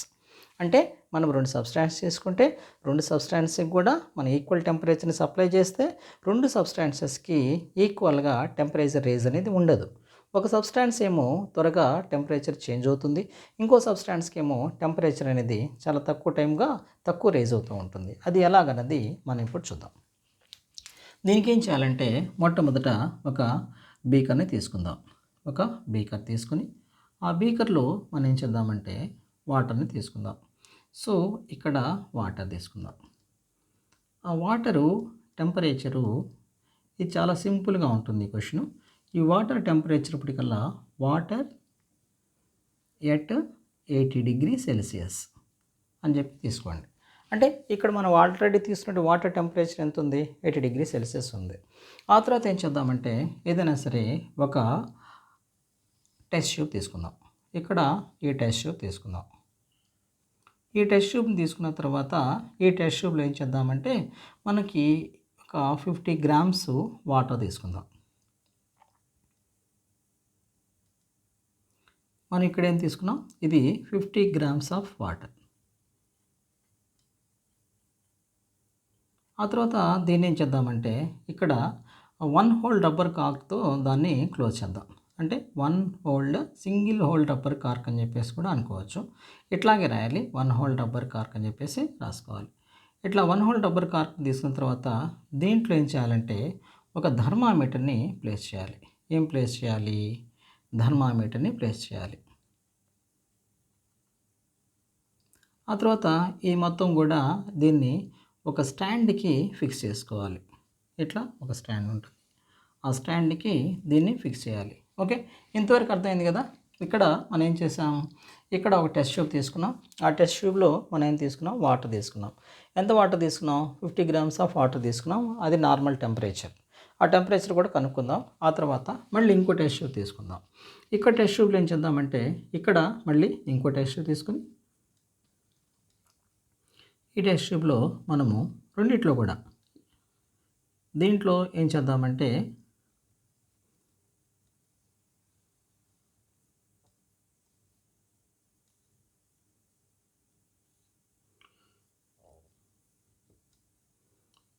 $50 grams ఇక్కడ ఎంత తీసుకుంటున్నామో అంత కూడా సేమ్ అమౌంట్ 50 గ్రామ్స్ ఆయిల్ తీసుకుందాం. సో, ఏం తీసుకుందాం ఇక్కడ 50 గ్రామ్స్ ఆఫ్ ఆయిల్. ఏదో ఒక ఆయిల్ తీసుకుందాం. Coconut oil. Let's take coconut oil. ఆ తర్వాత దీంట్లో కూడా ఒక థర్మామీటర్‌ని ఫిక్స్ చేయండి. So, thermometer.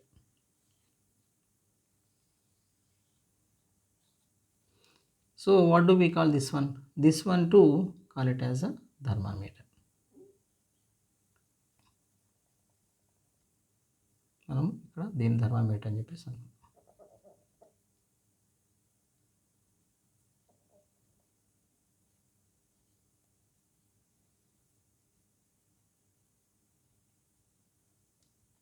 ఇది బేసిక్‌గా ఉన్నటువంటి డయాగ్రామ్.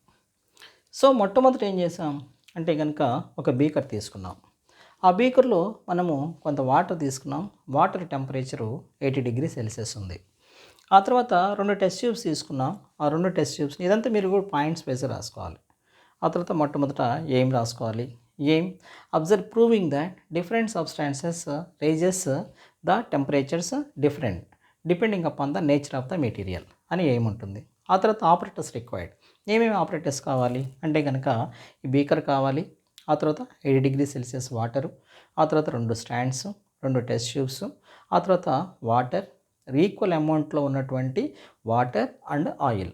వాటర్ ఆయిల్ అమౌంట్ ఈక్వల్గానే ఉండాలి, అది కండిషన్. ఆ తర్వాత 2 థర్మామీటర్స్ని తీసుకోవాలి. ఆ విధంగా తీసుకున్న తర్వాత ఈ మొత్తం అరేంజ్మెంటు ఈ విధంగా ప్లేస్ చేయాలి.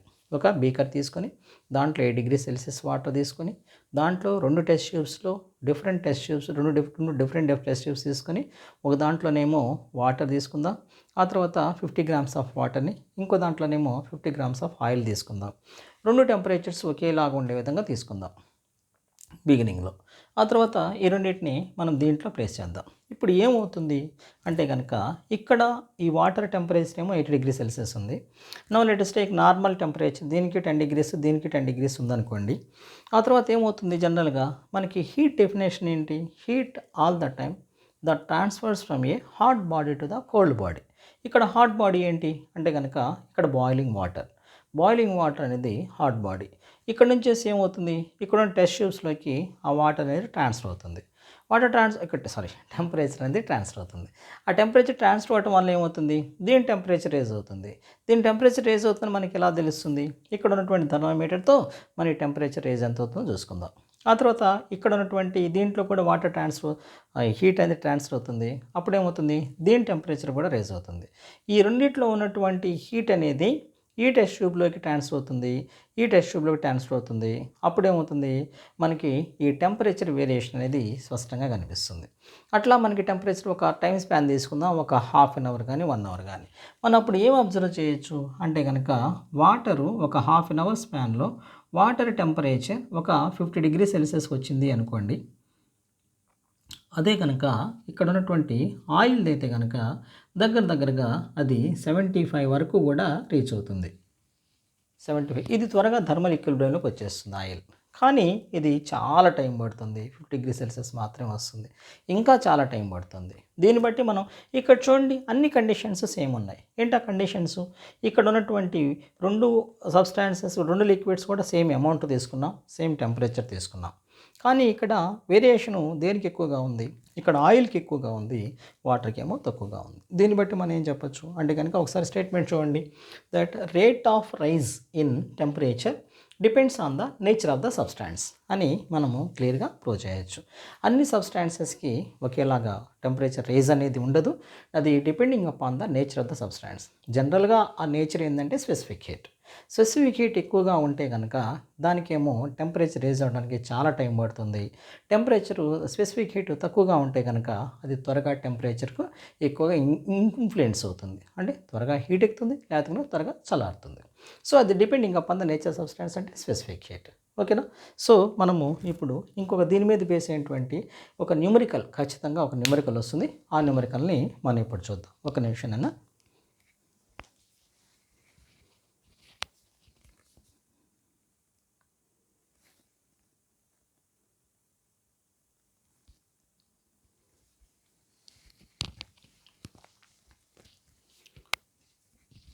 ఇక్కడ చూడండి అన్న, ఇది చాలా ఇంపార్టెంట్. సో ఈ న్యూమరికల్ అనేది మీకు చాలా ఈజీగా ఉంటుంది.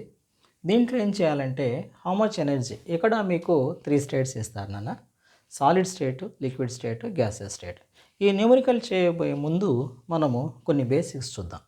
ఇక్కడ జనరల్గా ఏదైనా సరే ఒక ఆబ్జెక్ట్ ఉందనుకోండి, ఆ ఆబ్జెక్ట్ ఏమో ఫస్ట్ సాలిడ్ స్టేట్లో ఉంటుంది, ఆ తర్వాత ఏమో అది లిక్విడ్ స్టేట్లో ఉంటుంది, ఆ తర్వాత ఏమో గ్యాసెస్ స్టేట్లో ఉంది అనుకోండి. సో సాలిడ్ స్టేట్లో నుంచేసి లిక్విడ్ స్టేట్లోకి వెళ్తూ ఉంటే సాలిడ్ అనేది ఫర్ ఎగ్జాంపుల్ ఐస్ క్యూబ్స్ తీసుకుందాం. ఇక్కడ ఐస్ క్యూబ్స్ ఉన్నాయి.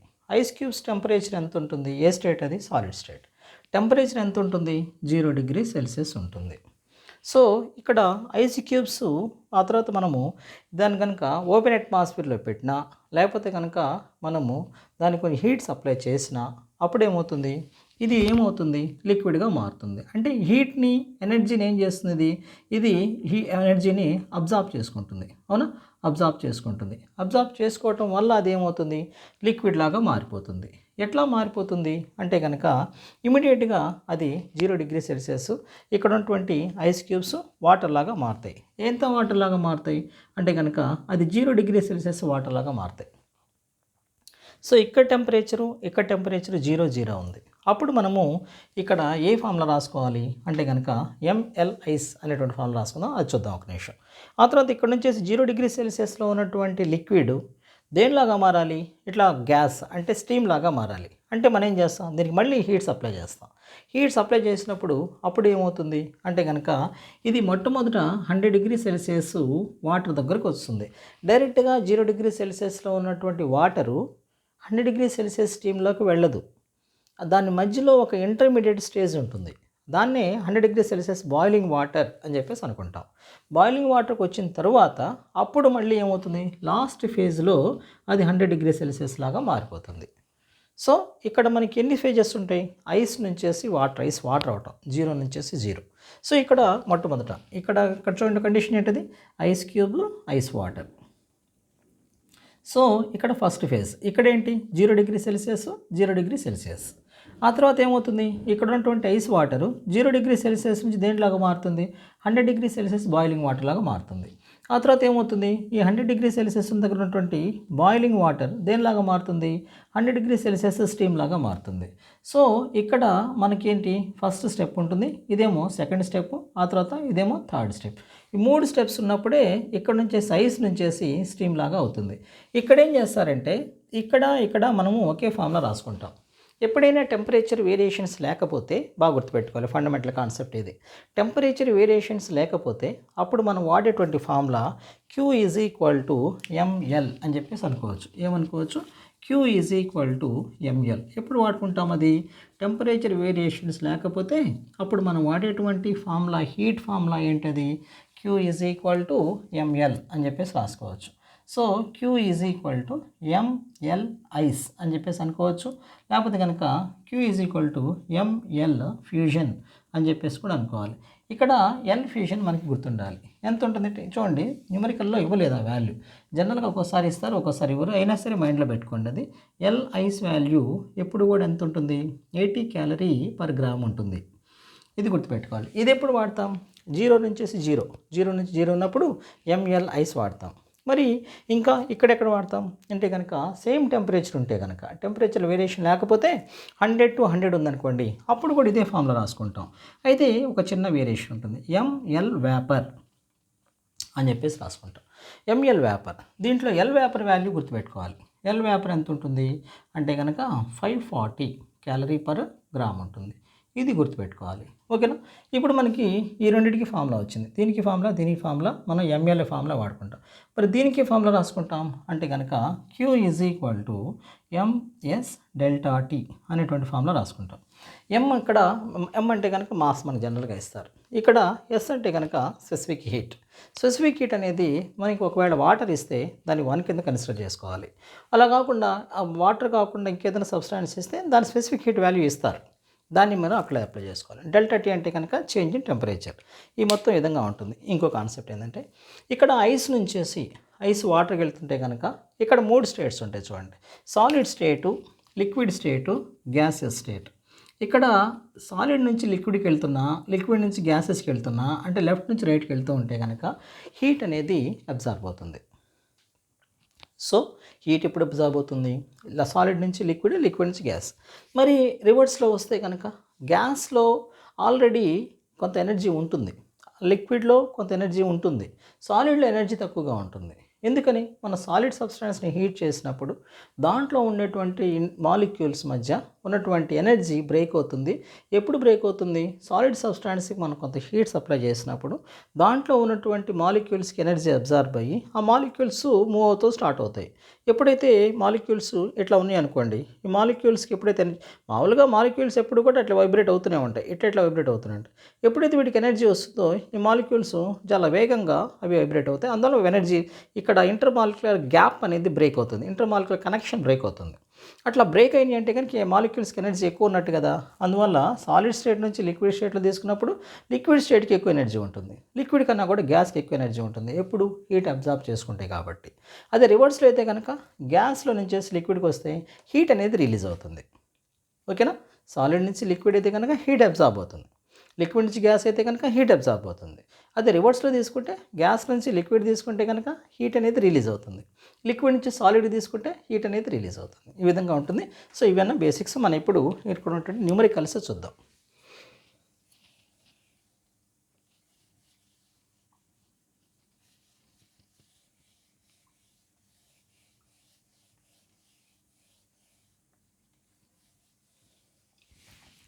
సో మొట్టమొదట ఏ చూడండి, solution A. How much energy is transferred when 1 gram of steam at 100 degrees Celsius condenses to water at 100 degrees Celsius? ఇక్కడ మనము ఈ సమ్ చూద్దాం. చూడండి ఒకసారి మనము ఇక్కడ సమ్ చూస్తే ఇక్కడ 1 గ్రామ్ ఆఫ్ స్టీమ్ అని ఉంది. సో మాస్ ఎంత ఉంది అక్కడ అంటే కనుక అది 1 గ్రామ్ ఉంది. ఓకేనా. ఇక్కడ స్టీమ్ ఎట్ స్టీమ్ అంటే ఏంటి, స్టీమ్ ఎట్ టెంపరేచర్ ఎంత ఇచ్చారు అంటే కనుక 100 degrees Celsius. To condenses to water at 100 degrees Celsius. Water 100 degrees Celsius.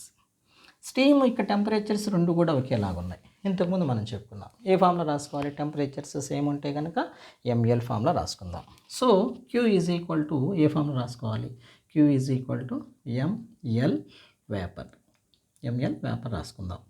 ఆ తర్వాత ఎం వాల్యూ ఎంత, మాస్ ఎంత ఇచ్చారు 1 గ్రామ్. ఆ తర్వాత లేటెంట్ హీట్ ఆఫ్ వేపర్ అంటే ఇంతకుముందు మనం ఒకసారి డిస్కస్ చేస్తాం దాని గురించి. లేటెంట్ హీట్ ఆఫ్ వేపర్ అనేది 540 క్యాలరీ పర్ గ్రామ్ ఉంటుంది. సో 540 వస్తుంది. సో అల్టిమేట్గా మనకి ఎంత వస్తుంది, 540 హీట్ కదా, అందువల్ల ఇది క్యాలరీస్లో ఉంటుంది. Very simple. ఎందుకని the transfers 100 grams to 100 grams 100 degrees Celsius to 100 degrees Celsius. కాబట్టి మనకి ఇక్కడ టెంపరేచర్ ఎంత అవుతుంది అంటే కనుక అది 100 to 100. అప్పుడు ఆటోమేటిక్గా మనకి ఏంటంటే ఎల్ వేపర్ తీసుకుంటాం. ఓకే, అర్థమైంది కదా. ఈ సమ్ సేమ్ టెంపరేచర్ కాబట్టి ఎంఎల్ వేపర్ తీసుకున్నాం. మరి బి సమ్ ఏంటో చూద్దాం ఇప్పుడు. How much energy is transferred when 1 gram of boiling water 100 degrees Celsius cools to water at 0 degrees Celsius. ఇక్కడ మాస్ ఎంత ఇచ్చారు, ఎం ఈజ్ ఈక్వల్ టు 1 గ్రామ్ ఇచ్చారు. ఆ తర్వాత ఇక్కడ మనకి ఇక్కడ ఏం చేశారు, 1 gram of water at 100 degrees Celsius నుంచి 100 degrees Celsius నుంచి మళ్ళీ వాటర్ నుంచి వాటర్కే కూల్ అవుతుంది అది. అందువల్ల ఎంత ఏ టెంపరేచర్కి కూల్ అవుతుంది, 0 degrees Celsiusకి కూల్ అవుతుంది అది. అప్పుడు మనం ఏం చేయాలి, మొట్టమొదట water at 100 degrees Celsius to boiling water to ఇక్కడ బాయిలింగ్ వాటర్ నుంచి వాటరే కాబట్టి ఇక్కడ మనం ఏ ఫార్ములా రాసుకోవాలి అంటే టెంపరేచర్స్ 2 టెంపరేచర్స్ తీసుకుందాం. దాంట్లో మొట్టమొదటి టెంపరేచర్ ఏంటి, T1 is equal to 100 degrees Celsius నుంచి T2 ఎంత తీసుకున్నారు, T2 ఎంత ఇచ్చారు 0 degrees Celsiusకి మారాలి. సో ఇక్కడ టెంపరేచర్ వేరియేషన్ ఉంటే మనం ఏ ఫార్ములా రాసుకోవాలని చెప్పుకున్నాం ఇంతకుముందు అంటే కనుక ఈ టాపిక్లో మొత్తం 2 ఫార్ములాస్ ఉంటాయి. ఒకటేమో ML, Q is equal ML, same temperatures ఉంటాయి. ఒకవేళ డిఫరెంట్ టెంపరేచర్స్ ఉంటే కనుక ఎంఎస్ డెల్టా టీ అనే ఫార్ములా రాసుకుందాం. సో ఇక్కడ ఫార్ములా ఏం రాసుకోవాలి, Q is equal to MS delta T. M value ఎంత అంటే మాస్ ఇచ్చారు ఆల్రెడీ 1. ఆ తర్వాత ఎస్ వాల్యూ ఏంటి, ఎస్ వాల్యూ మనకి ఇవ్వలేదు కానీ మనం గుర్తుపెట్టుకోవాలి. ఇక్కడ మనం ఏ సబ్స్టాన్స్ తీసుకుంటున్నాం, వాటర్ తీసుకుంటున్నాం. అందులో స్పెసిఫిక్ హీట్ ఆఫ్ వాటర్ అని చెప్పేసి తీసుకుందాం, దాన్ని 1 అని చెప్పేసి అనుకుందాం. ఆ తర్వాత డెల్టా టీ అంటే ఏంటి, చేంజ్ ఇన్ టెంపరేచర్. ఇక్కడ చేంజ్ ఇన్ టెంపరేచర్ ఎంత అవుతుంది, 100 - 0. అప్పుడు ఏమవుతుంది అంటే కనుక మొత్తం అప్పుడు 100 క్యాలరీస్ వస్తుంది. ఓకేనా. సో మనకు ఆ విధంగా 100 క్యాలరీస్ అనేది వస్తుంది. ఆ తర్వాత మూడో సమ్ అర్థమైంది కదా. ఇది ఇక్కడ ఎనర్జీ టెంపరేచర్ డిఫరెన్సెస్ ఉన్నాయి కాబట్టి మనం ఎంఎస్ డెల్టా టీ ఫామ్లో రాసుకున్నాం. ఆ తర్వాత సి చూద్దాం. How much energy is released or absorbed when 1 gram of water at 0 degrees Celsius freezes to ice at 0 degrees Celsius.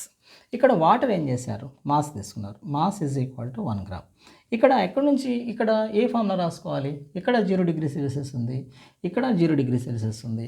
So మనం ఏం తీసుకోవాలి దాన్ని అంటే కనుక సేమ్ ఫామ్లో రాసుకుంటాం. ఏ ఫామ్ రాసుకుంటాం, Q is equal to ML vapour అనేటువంటి ఎంఎల్ ఐస్ లేకపోతే కనుక ఎంఎల్ ఫ్యూషన్ ఏదైనా తీసుకోవచ్చు. So that is equal to M value ఎంత ఉంది నాన్న 1 గ్రామ్ ఉంది. సో 1 రాసుకుంటాం. ఆ తర్వాత ఎల్ ఫ్యూషన్ ఎంత, ఈ వాల్యూ మనం గుర్తుపెట్టుకోవాలనుకున్నాం ఇంతకుముందు. సో అది ఎంత అవుతుంది, 80 అవుతుంది. మొత్తం కలిపి ఎంత అవుతుంది, 80 క్యాలరీ. ఇక్కడితో అయిపోలేదు, ఇంకో క్వశ్చన్ కూడా ఇచ్చారు అక్కడ. Released how much energy is released or absorbed అని చెప్పేసి అన్నారు. ఇప్పుడు అది రిలీజ్ అబ్జార్బ్ అనేది మనకి ఎలా తెలుస్తుంది అంటే కనుక, ఇక్కడ మనం ఇంతకుముందు చూసాం సాలిడ్ స్టేట్ నుంచి లిక్విడ్ స్టేట్కి, లిక్విడ్ స్టేట్ నుంచి గ్యాసెస్ స్టేట్కి వెళ్తే కనుక ఎనర్జీ అనేది అబ్జార్బ్ అవుతుంది. అలా రివర్స్ ప్రాసెస్ అయితే కనుక ఎనర్జీ రిలీజ్ అవుతుంది. ఇక్కడ ఏ ప్రాసెస్ చూద్దాం. ఎక్కడి నుంచి ఎక్కడ ట్రాన్స్ఫర్ అవుతుంది. 1 gram of water at 0 degree Celsius freezes to ice. ఇక్కడ రివర్స్ ప్రాసెస్లో జరుగుతుంది. ఏమవుతుంది, సాలిడ్ జనరల్ ప్రాసెస్ ఏంటి, solid to liquid, liquid to gas. ఇక్కడ ఏమవుతుంది, ఎనర్జీ అనేది అబ్జార్బ్ అవుతుంది. అలా కాకుండా ఇట్లా గ్యాస్ నుంచి లిక్విడ్కి, లిక్విడ్ నుంచి సాలిడ్కి వస్తే కనుక ఎనర్జీ అనేది ఏమవుతుంది, రిలీజ్ అవుతుంది. సో ఇక్కడ మనకి ఏమవుతుంది, ఎటు నుంచి ఎటు వస్తుంది, ఇది water to freezes to ice. అంటే వాటర్ అంటే లిక్విడ్, లిక్విడ్ నుంచి సాలిడ్కి వస్తుంది. అంటే ఎనర్జీ ఏమవుతుంది, అక్కడ హీట్ ఎనర్జీ అనేది రిలీజ్ అవుతుంది. Absorbed or released or absorbed, energy అనేది రిలీజ్ అవుతుంది. అర్థమైంది కదా. ఎలాగంటే ఎనర్జీ మనకి సాలిడ్, లిక్విడ్, గ్యాస్ అయితే కనుక ఎనర్జీ అబ్జార్బ్ అవుతుంది, దానికి రివర్స్ అయితే కనుక ఎనర్జీ రిలీజ్ అవుతుంది. సో ఇక్కడ ఎనర్జీ అనేది రిలీజ్ అవుతుంది. Okay right. ఇప్పుడు మనము ద 4th వన్, ఇది చాలా ఇంపార్టెంట్ ఎగ్జామ్లో. ఇంతవరకు ఒకసారి స్క్రీన్ షాట్ తీసుకోండి. ఇప్పుడు ఎగ్జామ్లో మనకి ఎక్కువగా వచ్చేది డీనే ఎక్కువగా వస్తుంది 4 మార్క్స్ కింద. ఇక్కడ మనం ఏం చేస్తామంటే జనరల్గా ఒక చిన్న కన్ఫ్యూజన్ ఉంటుంది, అక్కడ మిస్టేక్ చేయడానికి పాసిబిలిటీస్ ఇక్కడ ఎక్కువగా ఉంటాయి. ఇక్కడ చూడండి, how much energy is released or absorbed చూద్దాం. 1 gram of steam at 100 degree Celsius turns to ice at 0 degree Celsius. Steam దగ్గర తీసుకుందాం. సో ఇది చాలా ఇంపార్టెంట్, ఇక్కడ జాగ్రత్తగా అబ్జర్వ్ చేయండి. మొట్టమొదట ఏ స్టేట్ తీసుకున్నాం, స్టీమ్ తీసుకున్నాం. స్టీమ్, ఆ తర్వాత స్టీమ్ టెంపరేచర్ ఎంత ఇచ్చారు, ఆల్రెడీ ఇచ్చేసారు, అది 100 డిగ్రీ సెల్సియస్. ఏ స్టేట్ ఇది, గ్యాస్ స్టేట్. సో ఈ స్టీమ్ అనేది మొట్టమొదట ఎక్కడ ఉంటుంది, 100 డిగ్రీ ఉంటుంది. ఎక్కడ మారాలి, 0 డిగ్రీ సెల్సియస్కి మారాలి. ఇప్పుడు ఇమీడియట్గా Q = MS ∆T వేస్తే రాంగ్ వస్తుంది, అది రాయకూడదు. ఎందుకంటే స్టీము ఎప్పటికీ కూడా డైరెక్ట్గా ఐస్ లాగా మారదు. ఈ ఐస్ లాగా మారిపోయే ముందు దాంట్లో ఇంకా 2 స్టేజెస్ ఉంటాయి. ఆ స్టేజెస్ ఏంటో చూద్దాం. ఇప్పుడు మొట్టమొదట స్టీమ్ని కనుక కూల్ చేస్తే గ్యాస్ స్టేట్లో నుంచేసి ఏ స్టేట్లోకి వస్తుంది, అది వాటర్ స్టేట్లోకి వస్తుంది. సాలిడ్ లిక్విడ్ స్టేట్లోకి వస్తుంది వాటర్.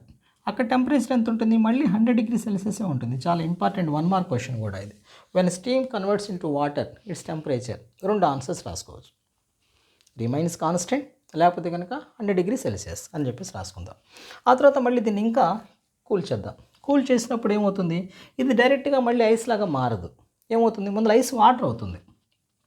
సో ఇక్కడ ఏంటిది, మళ్ళీ వాటరే. ఏ వాటర్ ఇది, ఐస్ వాటర్ అని చెప్పేసి అనుకుందాం, మీకు అర్థం కావడం కోసం. టెంపరేచర్ మారుతుంది, ఎంత అవుతుంది, అది 0 డిగ్రీ సెల్సియస్కి వస్తుంది. ఓకేనా. ఇక్కడ ఉన్నటువంటి బాయిలింగ్ వాటర్ 0 డిగ్రీ సెల్సియస్లోకి వచ్చేస్తుంది. సో 0 డిగ్రీ సెల్సియస్కి వస్తుంది, అందువల్ల అది కూలింగ్ వాటర్ అవుతుంది. అక్కడ నుంచి మళ్ళీ మనం కూల్ చేస్తే అప్పుడేమవుతుంది, అది ఐస్ క్యూబ్స్లోకి మారిపోతుంది. ఇదే స్టేటు సాలిడ్ స్టేట్. ఏ టెంపరేచరు, 0 డిగ్రీ సెల్సియస్. ఇక్కడ చూడండి, అల్టిమేట్గా మనకి ఎన్ని స్టెప్స్ ఉన్నాయి. మొట్టమొదట ఇదొక స్టెప్, ఇదొక స్టెప్, ఇదొక స్టెప్. మొట్టమొదట స్టీమ్ ఏమవ్వాలి, వాటర్ అవ్వాలి, బాయిలింగ్ వాటర్ అవ్వాలి. బాయిలింగ్ వాటర్ ఏమవ్వాలి, ఐస్ వాటర్ అవ్వాలి. ఐస్ వాటర్ ఏమవ్వాలి, ఐస్ క్యూబ్స్ అవ్వాలి. ఇంత ప్రాసెస్ ఉంటుంది. సో ఇక్కడ మనం వరుసగా దీన్ని ఏమనుకుందామంటే Q1 అని చెప్పేసి అనుకుందాం. దేనికి Q1, ఇక్కడ స్టీము వాటర్గా మారటానికి అవసరమైనటువంటి ఎనర్జీ. ఆ తర్వాత ఇక్కడ నుంచి స్టీము మనకి దేనికి మారుతుంది, మళ్ళీ ఇక్కడ ఐస్ క్యూబ్స్ లాగా మారుతుంది. సో అప్పుడు మనము Q2 అనుకుందాం. ఇక్కడ వాటరు ఐస్ లాగా మారాలంటే మళ్ళీ మనం ఏమనుకుందాం, Q3 అని చెప్పేసి అనుకుందాం. మొట్టమొదట వరుసగా చూద్దాం. Q1 ఈజ్ ఈక్వల్ టు మనకి ఏ ఫార్ములా రాసుకుందాం అంటే కనుక, Q1కి ఫార్ములా ఏంటి, సేమ్ టెంపరేచర్స్ ఉన్నాయి. సేమ్ టెంపరేచర్స్ ఉంటే మనం ఏ ఫార్ములా రాసుకుంటాం, ML రాసుకుంటాం. మరి L 2 ఉన్నాయి, లేటెంట్ హీట్. ఒకటేమో ఫ్యూషన్ ఉంది, ఇంకోటేమో వ్యాపరైజేషన్ ఉంది. ఇది 100 డిగ్రీ సెల్సియస్ ఉంది కాబట్టి ML వేపర్ తీసుకుందాం. సో అది ఎంత అవుతుంది, ML వేపర్ అంటే మాస్ ఎంత ఉంది, 1 గ్రామ్ ఉంది. సో 1 ఇంటూ L వేపర్ ఎంత ఉంది, 540 మనకు తెలిసే వాల్యూ. సో 540 క్యాలరీస్ వస్తుంది. సో మనకి ఇక్కడ అర్థమైంది 540, ఎందుకంటే చివరిలో మళ్ళీ నెట్ తీసుకోవాలి, మొత్తానికి కలిపి తీసుకుందాం కదా, అందువల్ల ఇక్కడ 540 క్యాలరీస్ వస్తుంది. సో మనకి ఈ విధంగా తీసుకుంది. ఇక్కడ Q2కి ఎంత వస్తుంది? ఇక్కడ Q2కి ఏ ఫార్ములా రాసుకోవాలి? టెంపరేచర్స్ చూడండి. ఈ హీట్ ఫార్ములా రాయాల్సి వచ్చినప్పుడల్లా టెంపరేచర్స్ చూసుకుంటే సరిపోతుంది. ఇక్కడ 100 ఉంది, ఇక్కడ 0 ఉంది. సో టెంపరేచర్ వేరియేషన్స్ ఉన్నాయి కదా, అప్పుడు మనం ఏ ఫార్ములా రాసుకోవచ్చు? ఎంఎస్ డెల్టా టీ అనే ఫార్ములా రాసుకుందాం. ఎం వాల్యూ ఎంత ఉంది? 1. ఎస్ వాల్యూ ఎంత ఉంది? 1. చేంజ్ ఇన్ టెంపరేచర్ 100 - 0 అంటే 100. సో అల్టిమేట్గా మనకి ఎంత వస్తుంది వాల్యూ? 100 క్యాలరీస్ వస్తుంది. ఓకే, ఈ విధంగా. ఆ తర్వాత ఇప్పుడు మనం Q3 చూద్దాం. Q3కి మనము ఏ ఫార్ములా రాసుకోవాలి? ML ice. ఎందుకని? 0 0, 100 100 అయితే కనుక వేపర్, 0 0 అయితే కనుక ఫ్యూషన్, లేకపోతే కనుక ఇక్కడ ఐస్ అని చెప్పేసి రాసుకుందాం. So that is 1 × L vapour, L ice ఎంత? 80. సో ఇక్కడ ఎంత వాల్యూ వస్తుంది? 80 క్యాలరీస్ వస్తుంది. సో ఇక్కడ స్టీము ఐస్గా మారాలి అంటే 3 స్టెప్స్లో ఉంటుంది అది. ఈ మొత్తాన్ని మనం ఏం చేయాలి అంటే కనుక, మొత్తం హీట్ ఎంత అవసరం అవుతుంది అంటే కనుక Q is equal to Q1 + Q2 + Q3. So దీంట్లో మనకి Q1 ఎంత వస్తుంది? 540.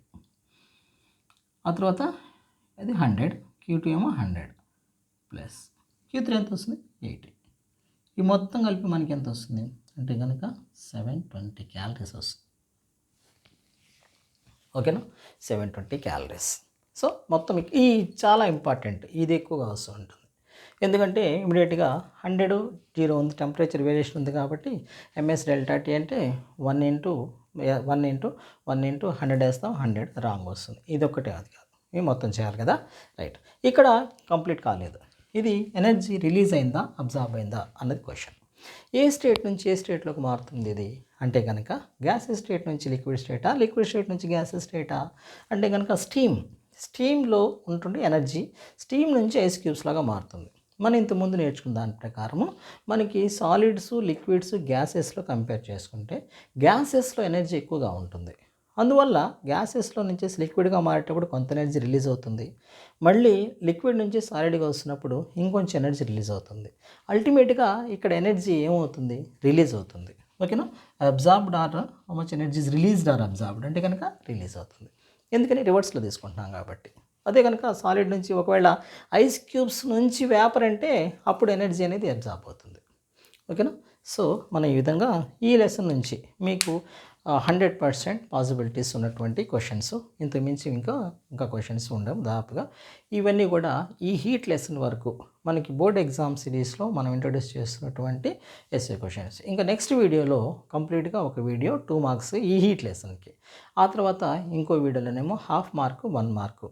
ఇవి ఒకసారి చూస్తే మీకు జాగ్రత్తగా చూస్తే సరిపోతుంది. ఓకేనా. I hope that this session is helpful for you. మొత్తము వీడియో అంతా ఒకేసారి చూడండి. అప్పుడు ఏమవుతుందంటే మీకు ఒక క్లియర్ ఐడియా వస్తుంది. అప్పుడు మీకు ఏంటంటే ఈజీగా స్కోర్ చేయడానికి కూడా అవకాశం ఉంటుంది. ఓకేనా. ప్లీజ్ సపోర్ట్ మీ నాన్న. Wish you all the best.